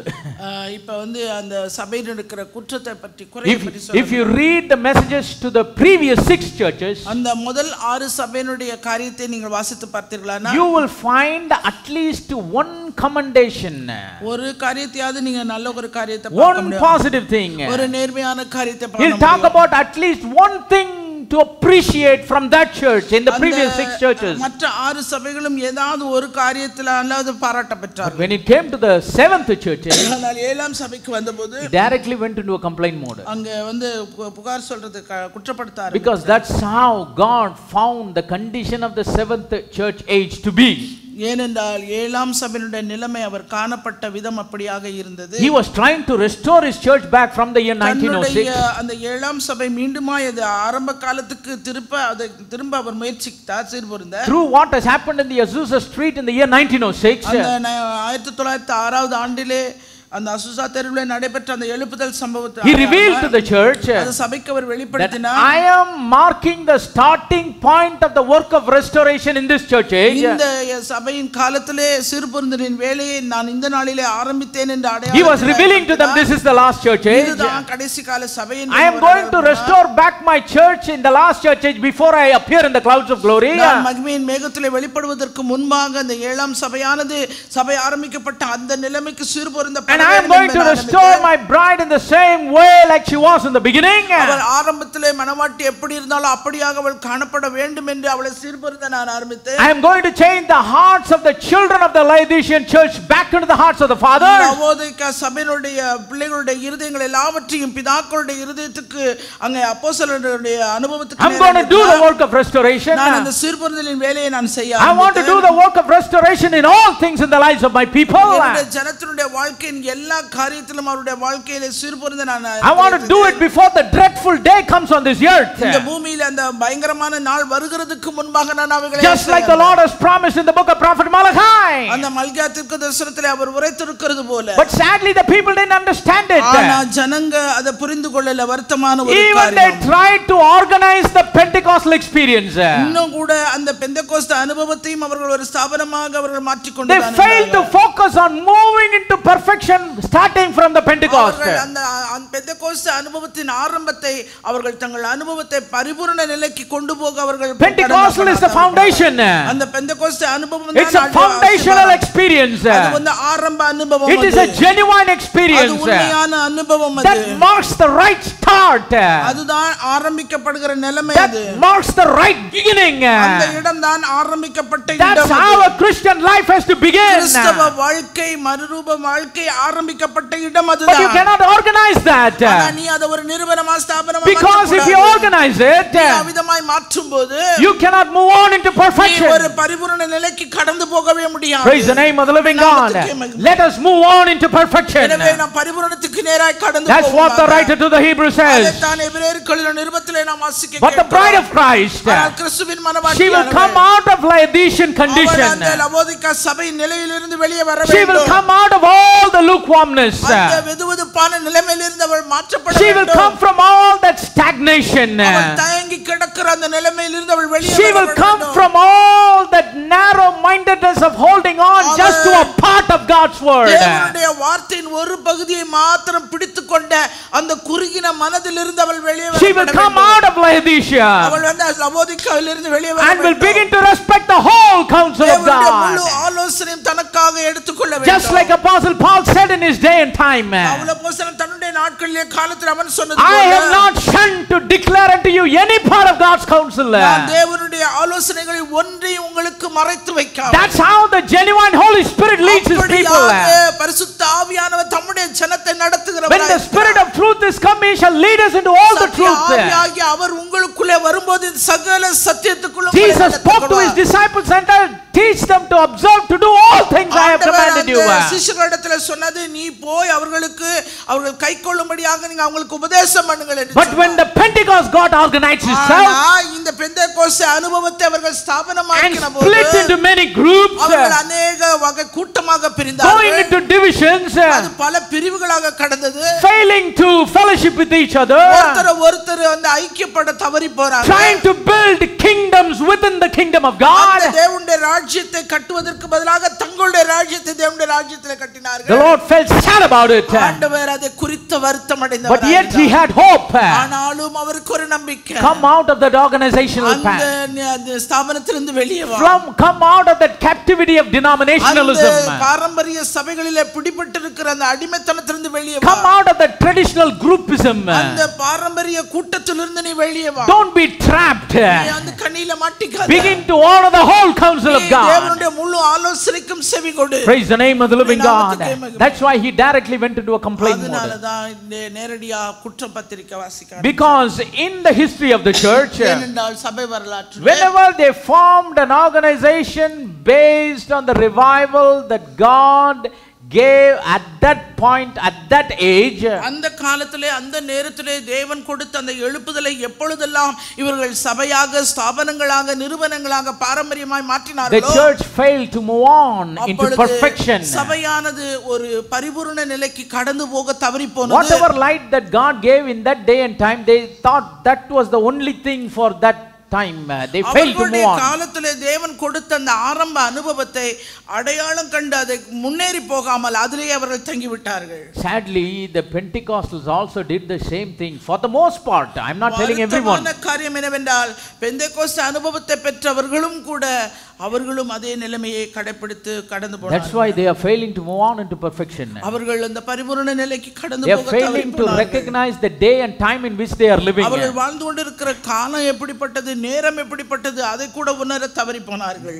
They just pick here a little, there a little. ஏதோ இங்க கொஞ்சம் அங்க கொஞ்சம் எதையாவது எடுத்து and they try to form their own group, own denomination, own organization, own church. தங்களுடைய அந்த சௌகரியமான கூட்டங்களை கூட்டிக் கொண்டு அதற்கென்று ஒரு ஸ்தாபனத்தை and people fight with it. அதுக்காக ஜனங்க ஒருத்தர் who is the richest, இருக்கிறதுல யார் who has got the most crowd, இல்ல எனக்கு யார் அதிகமா கூட்டம் வரவன், competitions between people, இப்படி ஜனங்களுக்குள்ள போட்டா போட்டி, not a healthy competition, அது ஒரு ஆரோக்கியமான போட்டி, but a very unhealthy competition. அது வந்து ஆரோக்கியமில்லாத ஒரு போட்டி. Praise the name of the living God. but the Lord says, ஆனால் ஆண்டவர் சொல்கிறார், I am worried about your condition. நான் உன்னுடைய நிலைமையை குறித்து தான் I am not worried about how much money you have. நீ எவ்வளவு பணம் வச்சிருக்கேங்கிறது எனக்கு I am not worried about how much crowd you have. நீ எவ்வளவு கூட்டம் உனக்கு இருக்குன்னு அத பத்தி எனக்கு கவலை இல்ல. But I am worried about the sincerity of the people. நான் ஜனங்களுடைய உத்தமத்தை குறித்த ஒரு கவலம் தான். I am worried about the integrity of the individuals.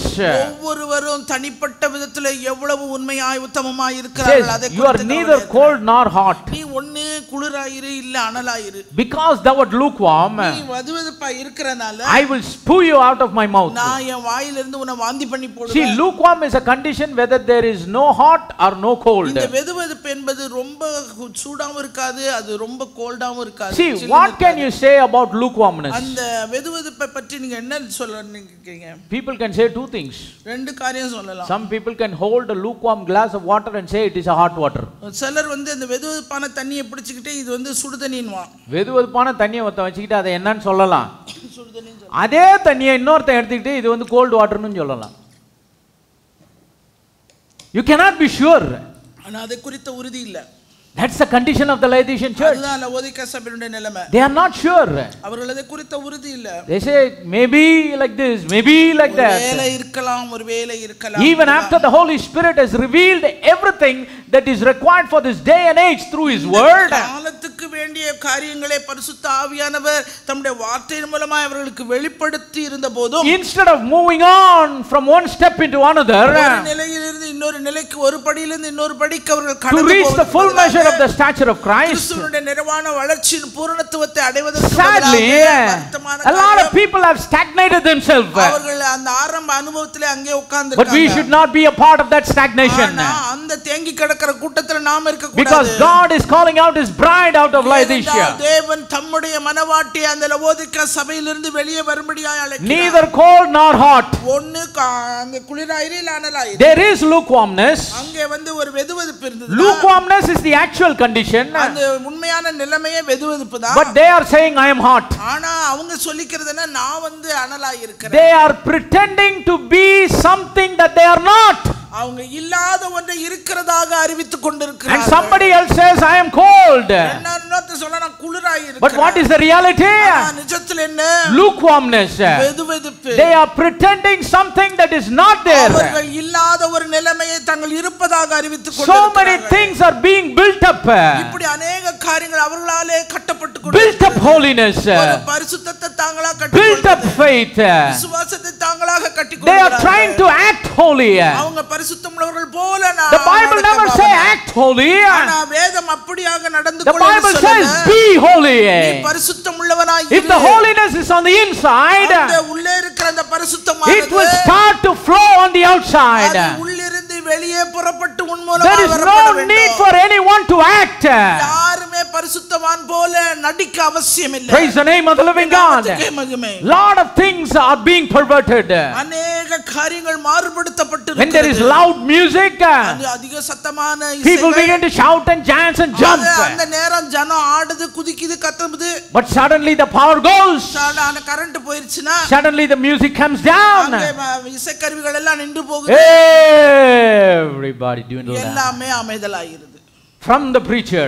அந்த பிரசங்கியார்ல இருந்து Even the preacher, he jumps and shouts. அங்க பிரசங்கியார் கூட அதே மாதிரி குதிப்பாரு, சத்தம் While the people are jumping and shouting. ஏன்னா முன்னாடி இருக்கிற ஜனம் எல்லாம் குதித்து But if the people keep quiet, அந்த ஜனங்க அமைதலா இருந்தா he is also keeping quiet. அவர் அமைதலா இருக்க வேண்டியது. Is that how the Holy Spirit leads? இப்படியா பரிசுத்த ஆவி நடத்துறாரு? Is that the genuine leading of the Spirit of God? உண்மையாக ஆவியானவர் நடத்துகிற விதமா? Insensitiveness.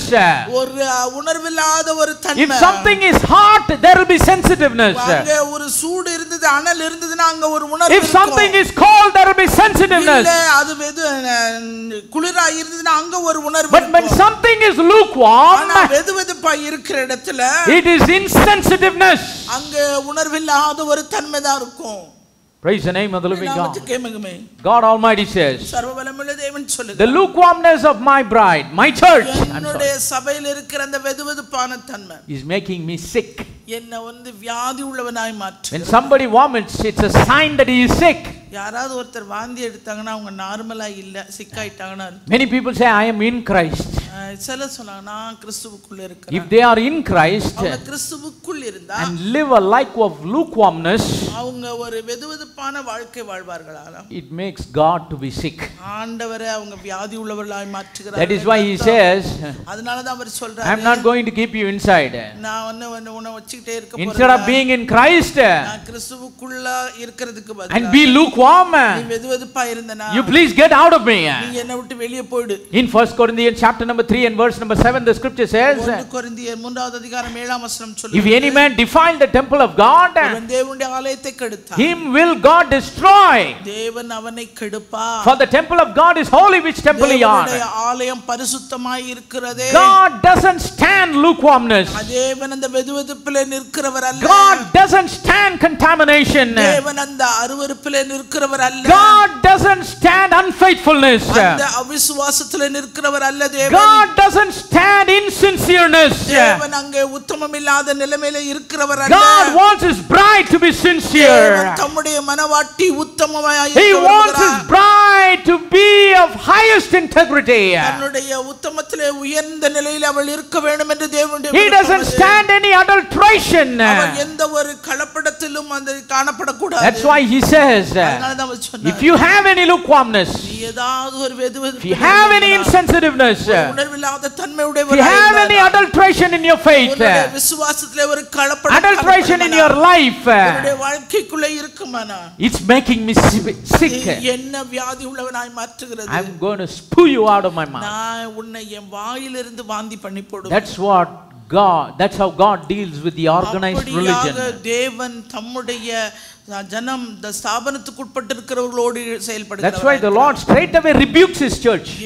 நேரடியாகவே அந்த சபையை அவர் கடிந்து கொள்கிறார். The most message that has to be declared to the church in this day and age is the message of rebuke.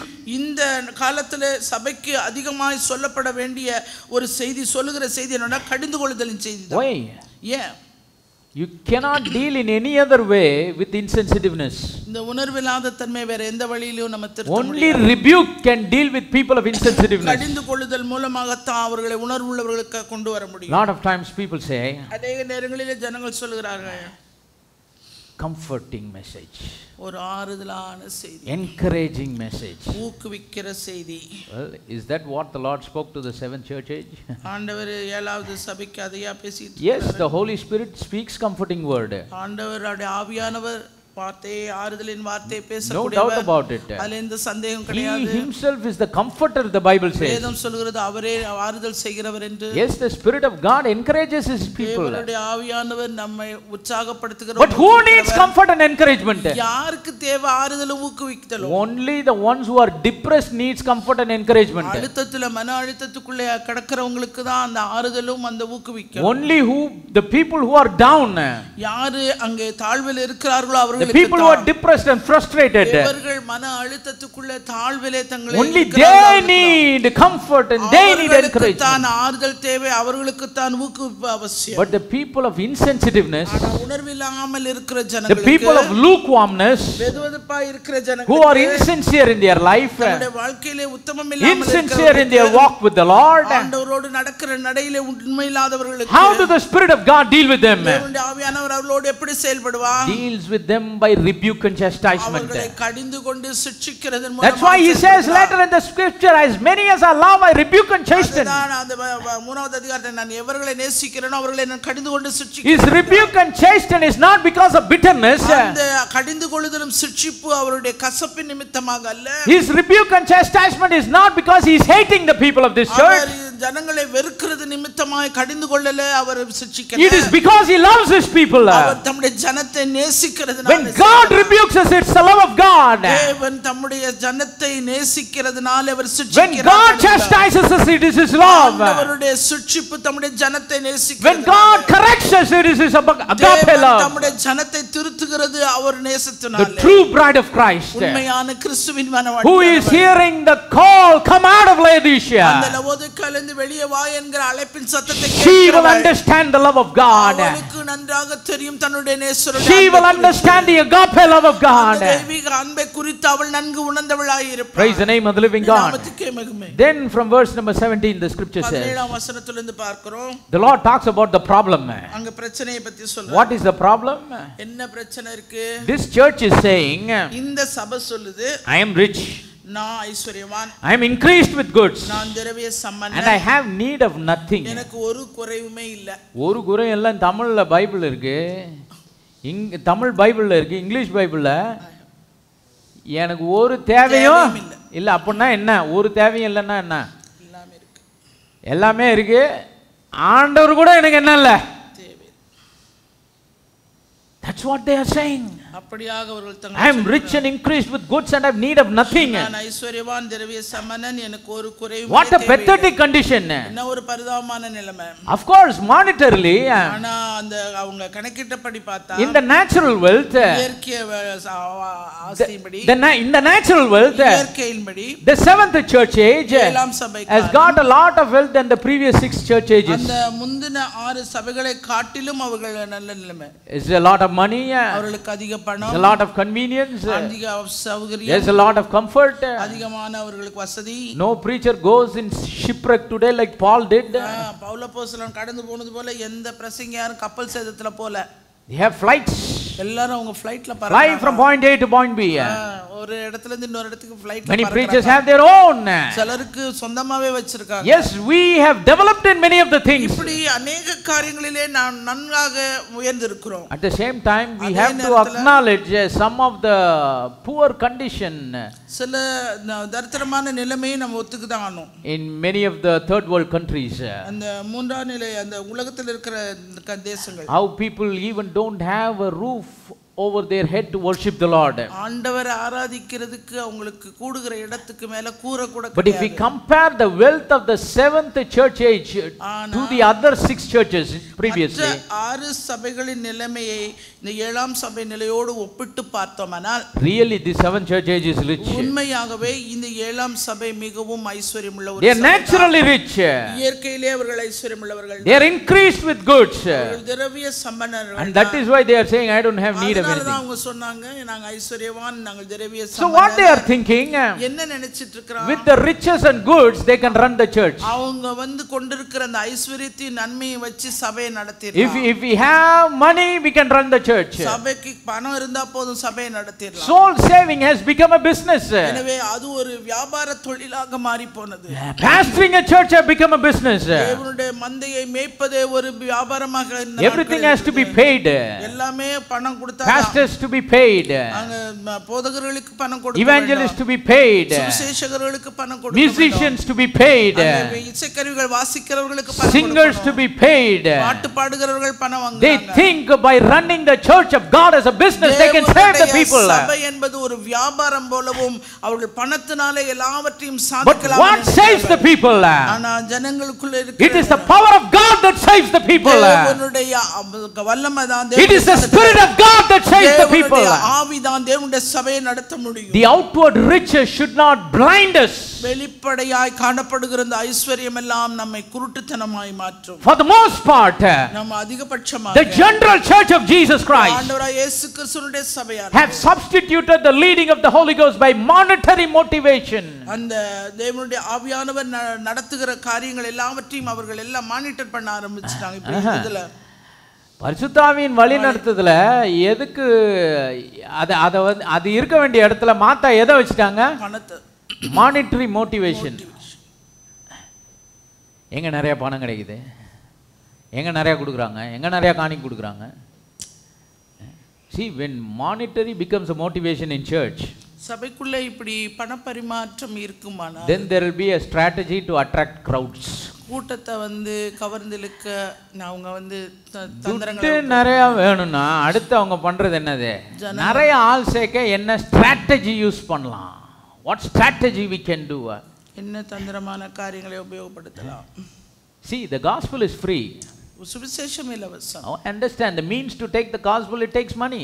எனவே அந்த சுவிசேஷத்தை எடுத்து செல்வதற்கு பணம். For example, you take this simple gathering here this evening. இந்த மாலை நேரத்துல கூடி இருக்க இந்த சின்ன அந்த கூட்டத்தை சொல்லுங்களேன். It requires some monetary wealth to support this. இத நம்ம ஆதரவு செய்யிறதுக்கு சில கொஞ்சம் நமக்கு பண தேவை. There is no free light bills.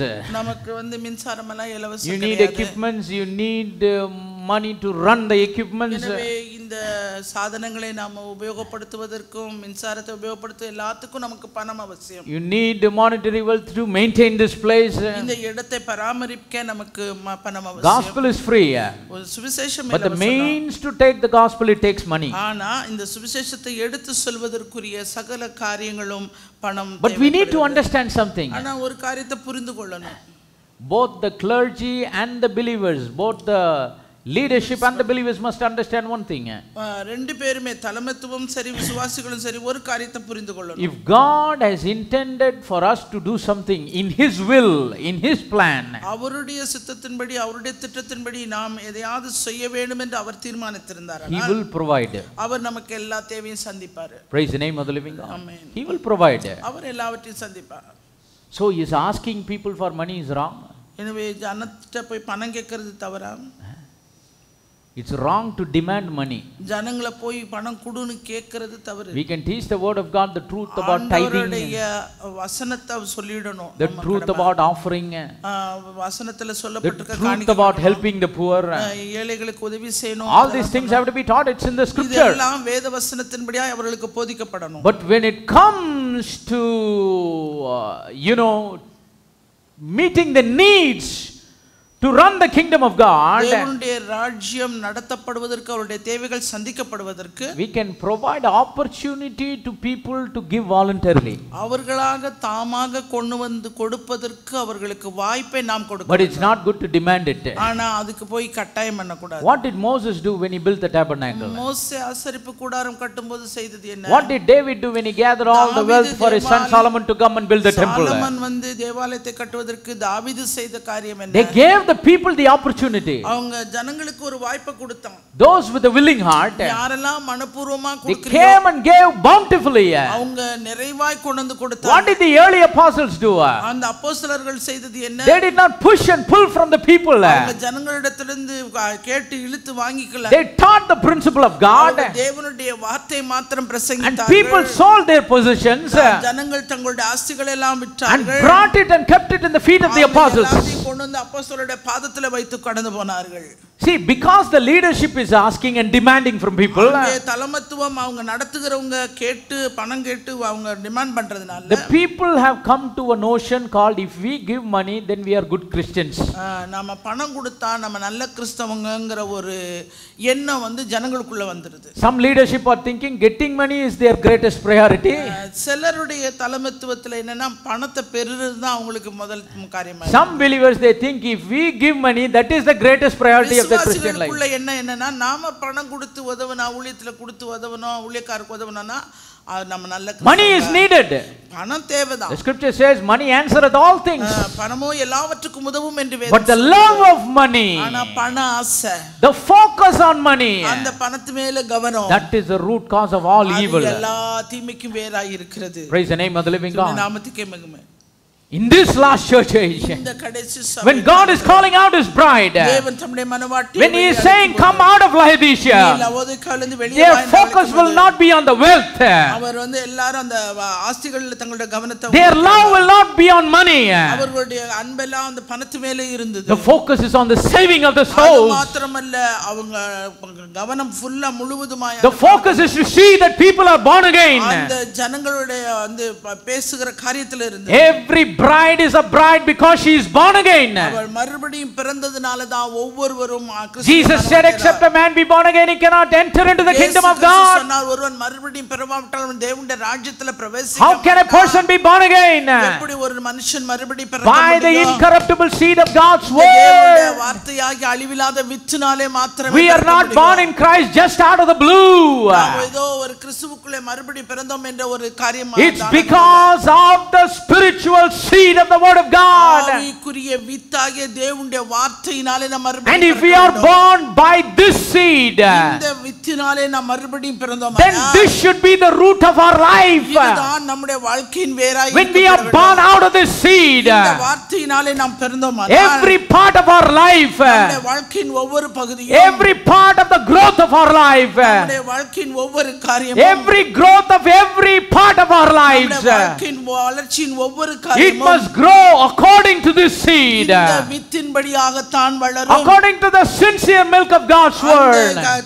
கலங்கமில்லாத அந்த ஞானபால. That's why the scripture says we have to desire the sincere milk of God's word. பாலின் மீது வாஞ்சையாயிருங்கள் என்று வேதம் That this word is the bread of life. எனவே இந்த வார்த்தை ஜீவ அப்பமாக That this இருக்கிறது. word is the strong meat. இந்த வார்த்தையே பலமான ஆகாரமாய் இருக்கிறது. Praise the name of the living God. That's how a person who is genuinely born again by the Spirit of God. உண்மையாகவே மறுபடியும் அவருடைய ஆவியினாலே பிறந்தவன் செய்கிற He lives by every word that proceeds out of the mouth of God. புறப்பட்டு வருகிற ஒவ்வொரு வார்த்தையின்படியும் பிழைப்பான். But the scripture says, வேதவசனம் சொல்கிறது, if anybody doesn't have the Spirit of Christ, அந்த கிறிஸ்துவின் ஆவி இல்லாதவன், no matter how millions and billions he gives, அவன் எவ்வளவுதான் கோடி கோடியா கொட்டி கொடுத்தாலும் he is none of his. அவன் கிறிஸ்துவின் ஆவி. What do we read in 1 Corinthians chapter number 13? 1 கொரிந்தியர் 13வது A person can give everything he has. அவன் ஒரு நபர் தனக்கு வேண்டிய எல்லாவற்றையும் கொடுத்தான். Even he can give his body to be burnt. அவனுடைய சரீரத்தை சுட்டெரிக்க கொடுத்தாலும், But he has not got the Spirit of God. அந்த தேவனுடைய ஆவி இல்லாதவன், That love. அந்த அன்பு இல்லாதவன். How does love come? அன்பு எப்படி வரும்? Through the Holy Spirit. பரிசுத்த ஆவியின் மூலமாய். That's what Romans 5:5 says. அதுதான் ரோமர் 5:5 சொல்லுது. The scripture says he is none of his. அவர் கிறிஸ்துவின் ஆவி இல்லாதவன் அவருடையவன் அல்ல. If someone doesn't have the Spirit of Christ, he is none of his. கிறிஸ்துவின் ஆவி இல்லாதவன் அவருடையவன் அல்ல. In this last church age, இந்த கடைசி சபை காலத்தில், the bride of Christ, கிறிஸ்துவின் மனவாட்டியானவள், they won't say I don't have need of anything. எனக்கு ஒண்ணும் தேவையே இல்லைன்னு சொல்ல No, மாட்டாள். their greatest need is to be born again. அவளுடைய மிக அதிக தேவையே அவள் Grow in Christ கிறிஸ்துவுக்குள்ளே வளரணும். by the word of God. தேவனுடைய வார்த்தையினாலே. When people fail to identify this greatest need, இந்த அதிகமான ஒரு தேவையை குறித்த அறிவு ஜனங்களுக்குள்ளே இல்ல, அடையாளம் காண இல்லனா அது இல்லாம இருந்ததுன்னா they fail to honor God. அவங்க தேவனை கனப்படுத்த கர்த்தோல் விட்டுருவாங்க. The word of God will become like a pep talk. தேவனுடைய வார்த்தை என்பது வெறும் பேச்சு வழக்கிலே, ஏதோ ஆராதனை, ஏதோ ஒரு செய்தி, ஏதோ ஒரு 2 பாட்டு, ஒரு பைபிள் ரீடிங், ஒரு ஜெபம், 2 ஜெபம், அவ்வளோதான். இது என்னமோ கான்ட்ராக்ட் பேசிஸில் அடிச்சுட்டு போகிற மாதிரி இருக்கும். The people now are deciding what they need to hear. இப்போ ஜனங்கள்லாம் தீர்மானிச்சு வச்சுட்டாங்க எதை தான் கேட்கணும், எதை கேட்கக்கூடாது. கர்த்தர் பேசினா இதை தான் பேசணும், இதை பேசினா தான் நான் கேட்பேன், இல்லாட்டா எந்திரிச்சு போயிடுவேன். இதில் என்ன? Those are the people that God is fixing to vomit. அப்படிப்பட்டவங்கெல்லாம் ஆண்டவர் வாந்தி எடுக்கிற கூட்டத்தில் நிற்கிறவங்க. But a genuine bride of Christ ஆனால் கிறிஸ்துவின் உண்மையான மனவாட்டி that comes out of Laodicea, அவள் லவோதிகா சபையை விட்டு வெளியே வரப்பட he வேண்டும். says like Samuel, speak Lord, whatever it is your servant will hear. சொன்னது போல சொல்லும் அத்தாவே சொல்லும் அடியேன் கேட்கிறேன். Praise the name of the living God. நாமத்துக்கே மகிமை. Verse number 17. 17ஆம் வசனம். God says, ஆண்டவர் சொல்லுகிறார், you say you are rich, நீ சொல்ற ஐஸ்வரியவான், say you are increased with goods, நீ திரவிய சம்பன்னன், you say you don't have need of anything, எனக்கு ஒரு குறையும் இல்ல, தேவை ஒண்ணும் இல்லன்னு but I tell you what is your condition. ஆனா உன் நிலைமை என்னன்னு நான் சொல்றேன். You are wretched and miserable and poor and blind and naked. நீ நிர்பாக்கியமுள்ளவன் பரிதபிக்கப்படத்தக்கவன் தரித்திரன் குருடன் நிர்வாணி. See, because of this lukewarmness in the people, ஜனங்களுக்குள்ள இருக்கிற அந்த வெதுவெதுப்பு தன்மையினாலே there is a mismatch between how God looks at the people and how the people are looking at themselves. ஜனங்களை எப்படி பார்க்கிறார் என்பதற்கும் ஜனங்கள் தங்களை எவ்விதமாய் பார்க்கிறார்கள் என்பதற்கு ஒரு பெரிய வித்தியாசம். People are poor, but they are not able to accept they are poor. ஜனங்கள் தரித்திரராய் இருக்காங்க, ஆனா தரித்திரன் ஒத்துக்க மாட்டாங்கறாங்க. They don't acknowledge it. அத வந்து அவங்க அங்கீகரிக்க மாட்டாங்க. See, if we don't acknowledge it, how can we repent from it? நீ அங்கீகரிக்காட்டனா அதுல இருந்து நீ எப்படி மனம் திரும்ப முடியும்? If we don't acknowledge it and repent from it, and how can God redeem us? நீ அங்கீகரித்து அதுல மனம் திரும்பாட்டா ஆண்டவர் உன்னை எப்படி மீட்டெடுக்க? See, exactly the opposite the Lord is saying. ஆண்டவர் சொல்றதுக்கு எதிர்மாறா அவர்கள் They are saying I am rich, God says you are poor. ஆண்டவர் சொல்றாரு நீ வந்து தரித்திரன், இவன் சொல்றான் நான் ஐஸ்வர்யவான். They say I have finest of clothes, God says you are naked. ஆண்டவர் சொல்றாரு நீ நிர்வாணி, அவன் சொல்றான் நான் நல்லா தரித்திருக்கிறேன். The people are saying everything is beautiful. எல்லாமே நன்றாக இருக்கிறது என்று சொல்றான் ஜனங்கள். God says you are blind. ஆண்டவர் சொல்றாரு நீ குருடன். If you are blind, how can you say something is beautiful? நீ எல்லாமே அழகா இருக்கு நல்லா இருக்குன்னு எப்படி சொல்ல முடியும் குருடனா இருந்து? When God calls his bride out of Laodicea, தேவன் தம்முடைய மனவாட்டியை இந்த லவோதிகா சபையில் இருந்து வெளியே அழைக்கிறார். he says come out of the mismatch. அந்த பொருத்தமில்லாத அந்த இடத்துல he says look at your lives as I am seeing.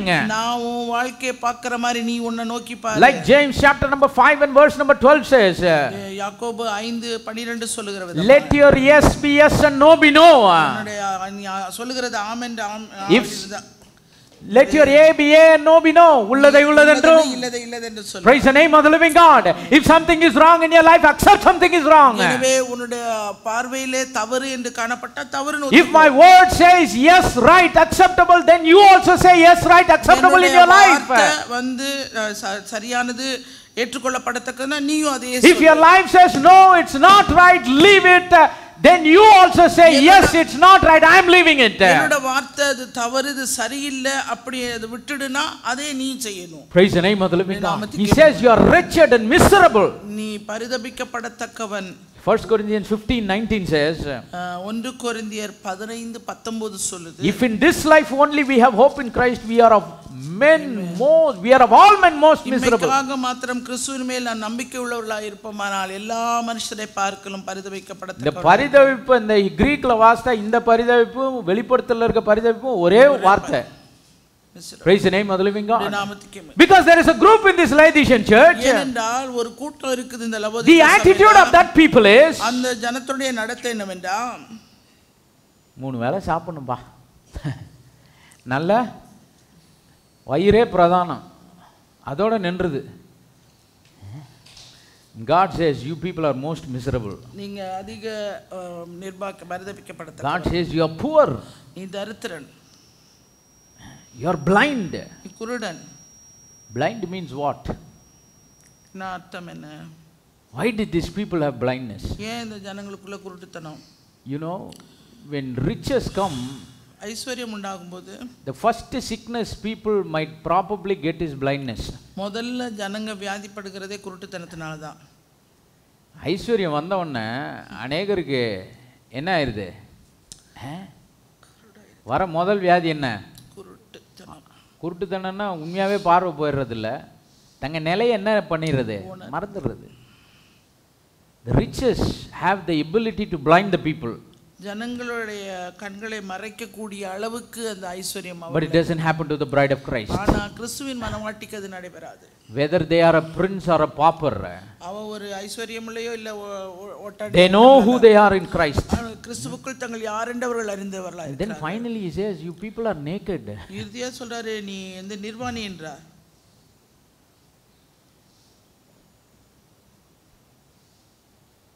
ஒருத்தர் நிர்வாணமா இங்க சேர்ல உட்கார்ந்திருந்தாருன்னா நம்ம ஃபர்ஸ்ட் என்ன நினைப்போம்? மென்டல். புரியுதா? புத்தி இல்லாத கன்னிகைகளுக்கும் புத்தியுள்ள கன்னிகைகளுக்கும். There's a difference between foolish virgins and the wise virgins. புத்தியுள்ள கன்னிகைகளுக்கும் புத்தியில்லாத கன்னிகைகளுக்கும் உள்ள வித்தியாசம். When somebody is sitting without any clothes on him, எந்த ஒரு வஸ்திரமும் இல்லாமல் ஒருவர் உட்கார்ந்திருப்பாரானால் The first thing we understand is he is mentally sick. முதல்ல அவரை குறித்து நாம் அறிந்து கொள்வது மனநிலை பாதிக்கப்பட்டவர். But here, according to the scripture, they are spiritually sick. ஆனா இங்க வேத வசனத்தின்படி அவர்கள் They have lost their minds. தங்களுடைய மனநிலை They failed to realize their condition.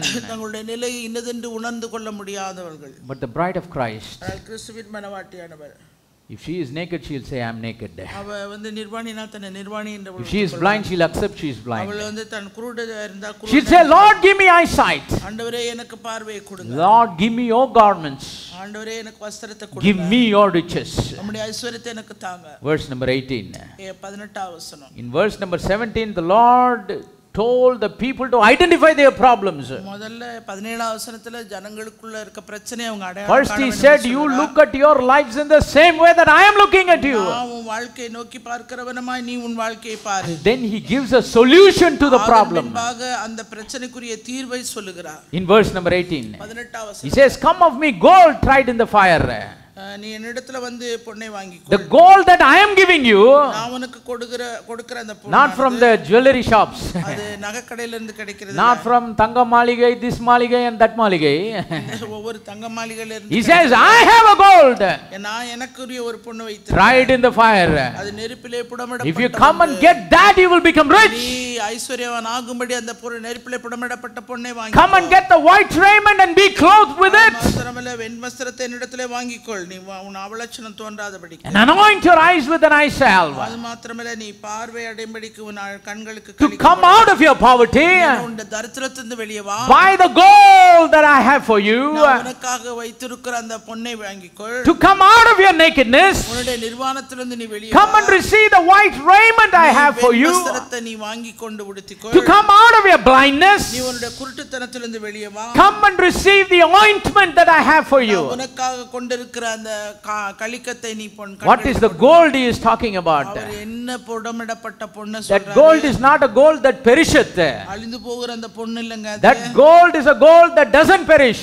அந்த இந்த சொல்லப்படுகிற இந்த பொன்னானது அழிந்து போகாது. But the Laodicean church says, I have gold. ஆனா லவோதிக்கா சபை சொல்லுது, நான் வந்து பொன் வச்சிருக்கேன். 22 carat.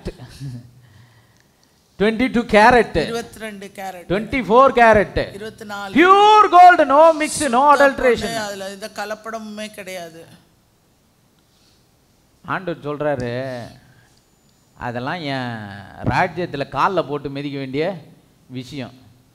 தங்க வீதி போட்டிருக்கேன், காலில் போட்டு மிதிக்க வேண்டிய விஷயத்தெல்லாம் நீ என்ன பண்ணியிருக்க, தலையில் தூக்கி வச்சுக்கிட்டு என்னமோ அதுதான் உன்னை வந்து பெரிய ஆளாக்கிரும், சபையை இப்போ பூரணமாக்கிறேன்னு நினைக்கிறேன். God says, you come and buy from me gold. நீ என்னிடத்துல வந்து வாங்கிக்கொள் பொன்னை. James 5, 1, 2 and 3. யாக்கோபு 1, 2, 3 சொல்லு. James 5, யாக்கோபு 5, 1 and 2 and 3. 1, 2, 3. Verse 1 it says, go to now, ye rich men, weep and howl for your miseries that shall come upon you. யாக்கோபு 1, 2, 3. I'll read, your riches are corrupted and your garments are moth-eaten. Your gold and silver is cankered, and the rust of them shall be a witness against you, and shall eat your flesh as it were fire. Ye have heaped treasure together for the last days. நீ 1, 2, 3 சொல்லு. யாக்கோபு 5, 1, 2, 3. 5, 1, 2, 3 sorry. 1, 2. Okay, the Lord here is talking about the gold that perisheth in these scriptures. இங்கே யாக்கோபு 5, 1, 2, 3 வசனங்களிலே அழிந்து போகிற He says your gold and your silver is cankered. உன்னுடைய வெள்ளியும் பொன்னும் துருப்பிடிக்கும். It will rust away, it will fade away, it will be destroyed. அது வந்து அழிந்து போகும், அது ஒன்றுமில்லாமல் போகும். That's why he showed the streets of gold to Apostle John. அப்போஸ்தலனாகிய யோவானுக்கு அந்த பொற்தல வீதியை அவர் அங்கே காண்பித்தார். It is something that should be trampled under the feet. அது நம்முடைய கால்களுக்கு கீழாக போட்டு மிதிக்கப்பட வேண்டும். Praise the name of the living God.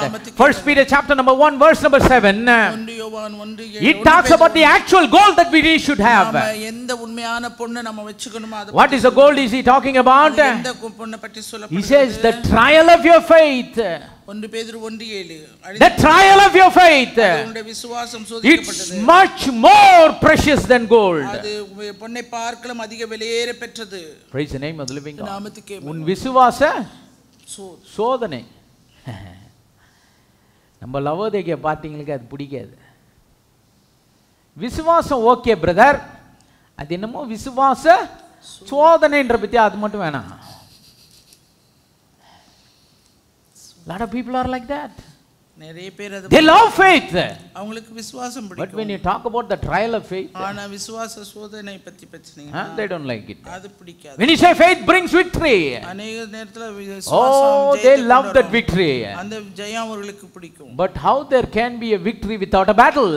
எப்படி அங்க போராட்டம் இல்லாம ஜெயம் கிடைக்கும்? How there can be a victory without the trial? அந்த சோதிக்கப்படாமல் எப்படி ஜெயம் கிடைக்கும்? The scripture here says, வேதவசனம் the சொல்லுது, genuine people of God, தேவனுடைய உண்மையான the ஜனங்கள், true bride of Christ that come out of Laodicea, உண்மையான மனவாட்டியானவள் லவோதிக்கா விட்டு வெளியே வர வேண்டும். they come and buy a gold that God has. அவர்கள் ஆண்டவர் கொண்டிருக்கிற அந்த பொன்னை புடமிடப்பட்ட That's பொன்னை the trial of our faith. அது நம்முடைய விசுவாசத்தின் சோதனை. Much more precious than அது gold. பொன்னை பார்க்கிலும் அதிக விலையேற பெற்றது. The true bride of Christ in this day and age, இந்த நாட்களிலே உண்மையான கிறிஸ்துவின் they will face anything for the gospel. அவர்கள் சுவிசேஷத்துக்காக They'll face anything for their faith. அவருடைய விசுவாசத்துக்காக அவர்கள் எதையும் They'll face anything. They'll go through anything to stand for the sake of his word. இந்த வார்த்தைக்காக அவர்கள் எந்த ஒரு காரியத்துக்கும் கடந்து போக துணிந்தவர்கள். Nothing can shake them. அவர்களை ஒன்றும் அசைக்க மாட்டாது. Nothing can topple them. அவர்களை ஒன்றும் அந்த They stand on the firm ground. அவர்கள் உறுதியான அஸ்திபாரத்தில் They put on the whole armor of God. அவர்கள் தேவனுடைய சர்வாயுத வர்க்கத்தை கொண்டு And they stand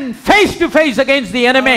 எதிராளியை நேருக்கு நேராக முகத்துக்கு முகம் அவர்கள் சந்திப்பார்கள். Because they know ஏனால் அவர்களுக்கு நன்றாக that the trial that they face in their life, அவர்களுடைய விசுவாசத்தின் பரீட்சையானது, for the sake of the gospel, சுவிசேஷத்தின் நிமித்தம், for the sake of the truth of God's word, தேவனுடைய வார்த்தையின் சத்தியத்தின் நிமித்தம், for the sake of the kingdom of God, தேவனுடைய ராஜ்யத்தின் நிமித்தம், everything that they face, அவர்கள் சந்திக்கிற சகல every trial they face, அவர்கள் சந்திக்கிற சகல சோதனைகள், it is precious than gold that perishes. அது அழிந்து போகிற பொன்னை காட்டிலும் அதிக விலையேற பெற்றது. It will be found unto praise and honor and glory at the appearing of Jesus Christ. இயேசு கிறிஸ்து வெளிப்படும்போது அவர்களுக்கு புகழ்ச்சி கனம் மகிமை உண்டாக காணப்படும். When the Lord calls his bride out of Laodicea, ஆண்டவர் தம்முடைய மனவாட்டியை லவோதிக்காயிலிருந்து வெளியே அழைத்து, he says, come out and take the gold from me. என்னிடத்தில் நேர்படப்பட்ட Be ready to face challenges. எனவே சவால்களை சந்திக்க தயாராக. Be ready to face challenges in your life. உங்களுடைய வாழ்க்கையின் சவால்களை Be சந்திக்க ready to face challenges in your family. உங்களுடைய குடும்பத்திலே சவாலை Be ready to face challenges in your community. உங்களுடைய சமுதாயத்திலே சவாலை சந்திக்க. Be ready to face challenges in your job. உங்களுடைய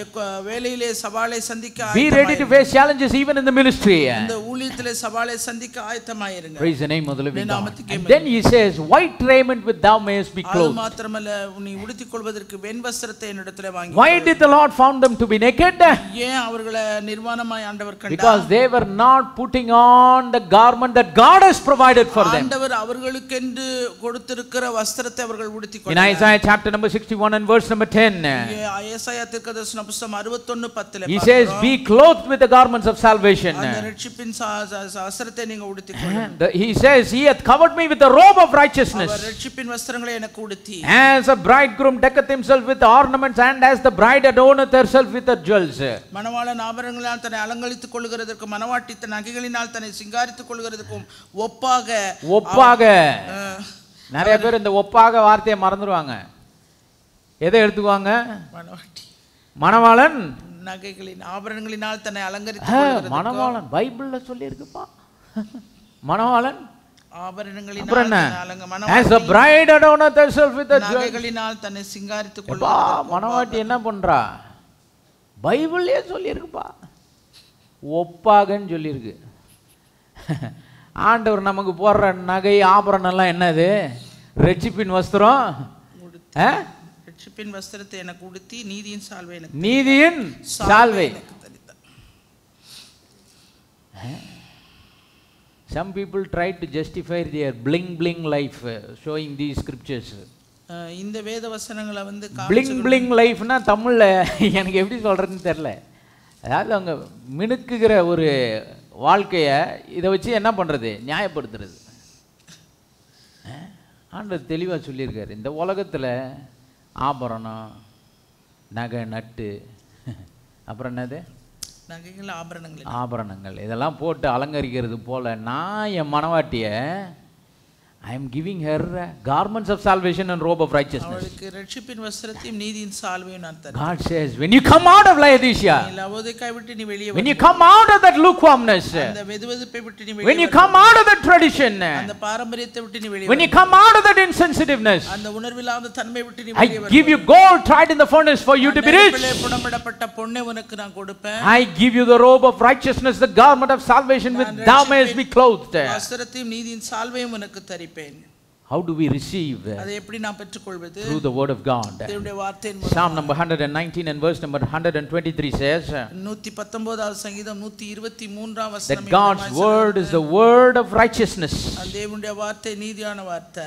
When you receive this word of righteousness in your heart, இந்த நீதியுள்ள வார்த்தையை உன் இதயத்தில் நீ ஏற்றுக்கொண்டாய், and build your life in accordance to it, அந்த வார்த்தையின்படியாய் உன்னுடைய வாழ்க்கை கட்டப்படுமானால், you are being clothed with the robe of righteousness. நீ நீதியின் வஸ்திரத்தினாலே தரிக்கப்படுகிறாய். Revelation 16:15 the scripture says, வெளிப்படுத்தின 16:15 சொல்லுகிறது, Blessed is he that watcheth and keepeth his garment, lest he walk naked and they see his shame. 16:15 தன் மானம் காணப்படாதபடிக்கு தன் வஸ்திரத்தை காத்துக்கொள்கிறவன் பாக்கியவான். Blessed is he that watcheth and keepeth his garments, lest he walk naked and they see his shame. தன் மானம் காணப்படத்தக்கதாக நிர்வாணமாய் நடவாதபடிக்கு விழித்துக்கொண்டு தன் வஸ்திரங்களை காத்துக்கொள்கிறவன். What is that garment? அந்த வஸ்திரம் என்ன It வஸ்திரம்? is not cotton shirt. அது வந்து நம்ம போட்டுருக்க It is not tie suit and safari. இல்ல அது suit safari. It's not Kanchipuram பட்டு. இல்ல காஞ்சிபுரம் பட்டு It's not Bengal cotton. இல்ல Bengal cotton. What is that raiment? அந்த வஸ்திரம் என்ன வஸ்திரம்? Robe of righteousness. அது நீதியின் வஸ்திரம். Garments of salvation. ரட்சிப்பின் வஸ்திரம். Praise the name of the living God. Keep your garments. எனவே உன்னுடைய வஸ்திரத்தை காத்துக்கொள். He only has to give. அவர்தான் நமக்கு கொடுக்கிறார். We cannot stitch our own garments. நமக்குரிய வஸ்திரத்தை நாமே தைத்துக் கொள்ள. Like Adam and Eve. ஆதாம் ஏவாளை போல. Adam and Eve, what did they do? ஆதாம் ஏவாள் என்ன They செஞ்சாங்க? sewed fig leaves. அவங்க அத்தி இலைகளினாலே See தங்களுக்கு how intelligent they are. அவங்க எவ்வளவு புத்திசாலிங்க. How long can a fig leaf stand? அந்த அத்தி இலை எவ்வளவு காலம் நிலைச்சிருக்கும்? Only for a few hours. சில மணி நேரங்கள் மாத்திரம். But the Lord came to the garden, ஆண்டவர் தோட்டத்துக்கு வந்தபோது sacrificed an animal, ஒரு மிருகத்தை அவர் பலியிட்டு clothed them with the coats of skin, அவர்களுக்கு தோலுடைகளை உடுத்தினார். came through the blood, அந்த இரத்தத்தின் மூலமாய் வந்தது. the garments of salvation. அந்த ரட்சிப்பின் வஸ்திரம். How does it come? அது எப்படி வருகிறது? Not because of our righteousness, நம்முடைய நீதியினால் அல்ல, but because he was killed as the lamb of God. அவர் தேவனுடைய ஆட்டுக்குட்டியாய் அடிக்கப்பட்டார். The robe of righteousness came because of him. அந்த நீதியின் வஸ்திரமானது அவர் மரித்ததினாலே நமக்கு வந்தது. Praise the name of the living God. Even in the whole armor of God, தேவனுடைய சர்வாயுத வர்க்கம். Apostle Paul writes in Ephesians 6:14, எபேசியர் 6:14 gird your loins with truth. நீ சத்தியம் என்னும் கச்சையினாலே உன் கடையை. The word of God, தேவனுடைய வார்த்தை, the robe of righteousness. அதுதான் நமக்கு நீதியின் வஸ்திரம். In Matthew chapter number 22, மத்தேயு 22ல when Jesus spoke about the parable of the wedding feast, அந்த கல்யாண விருந்தை பற்றி ஒரு ஓமையை ஆண்டவராகிய இயேசு கிறிஸ்து சொல்கிறார். when he was looking at the guests that were eating in his banquet, தன்னுடைய விருந்து சாலைக்குள்ளே விருந்தாளிகள் சாப்பிடுகிறதை அவர் காணும்படியாய் வந்தார். verse number 11, he found the guest, one of the guests. 11வது வசனத்துல வந்த ஒரு விருந்தாளியில ஒரு விருந்தாளி 21, 22, 11, 12, 13, 14. You can read it in those scriptures. மத்தேயு 22, 11, 12, 13. Everyone had the wedding garment. எல்லாருக்கும் கல்யாண வஸ்திரம் இருந்தது. Except this one person. இந்த ஒரு நபரை தவிர. Then he asked, how did he come in? அப்பொழுது கேக்குறாரு, சிநேகிதனே நீ கல்யாண வஸ்திரம் இல்லாதவனா இங்க See, எப்படி he did not come through the door, otherwise he would have been checked. அவன் வந்து வாசல் வழியா வந்திருந்தானா வந்து See, this is a parable that Jesus talked about. ஆண்டவர் சொன்னது இது ஒரு ஓமை இது. What happened to him? அவனுக்கு நடந்தது Was என்ன? thrown out. அவன் எரியப்பட்டான். Our own righteousness will never gain entry into the kingdom of heaven. நம்முடைய சொந்த நீதியானது எந்த விதத்திலும் தேவனுடைய ராஜ்யத்துக்கு The garments of salvation and the robe of righteousness that we receive from him, ரட்சிப்பின் வஸ்திரம் நீதியின் சால்வை எல்லாம் தேவனிடத்திலிருந்து நாம் பெற்றுக்கொள்ள வேண்டும். only that can gain our access into the kingdom of God. ஒன்று மாத்திரம் தான் நம்மை தேவனுடைய ராஜ்யத்துக்குள்ளே நம்மை கொண்டு போய். As we are hearing the midnight cry, அந்த நடு ராத்திரியிலே மணவாளன் as we are hearing now the shout of God in this day and time, இந்த காலத்திலே உண்டாகிற தேவனுடைய ஆரவாரத்தை, time to come out of Laodicea, லவோதிக்காவிலிருந்து நாம் வெளியே வரப்பட வேண்டும். put on the robe of righteousness that he has provided. அவர் நமக்கு அளித்த அந்த ரட்சிப்பின் வஸ்திரத்தை நாம் அறிந்து கொள்வோம். Then he talked about ointment.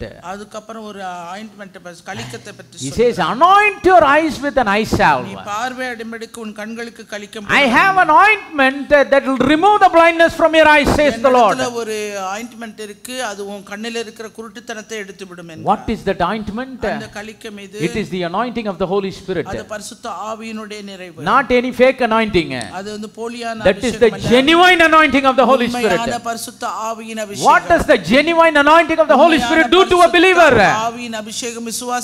That genuine anointing is the genuine oil of the wise virgins.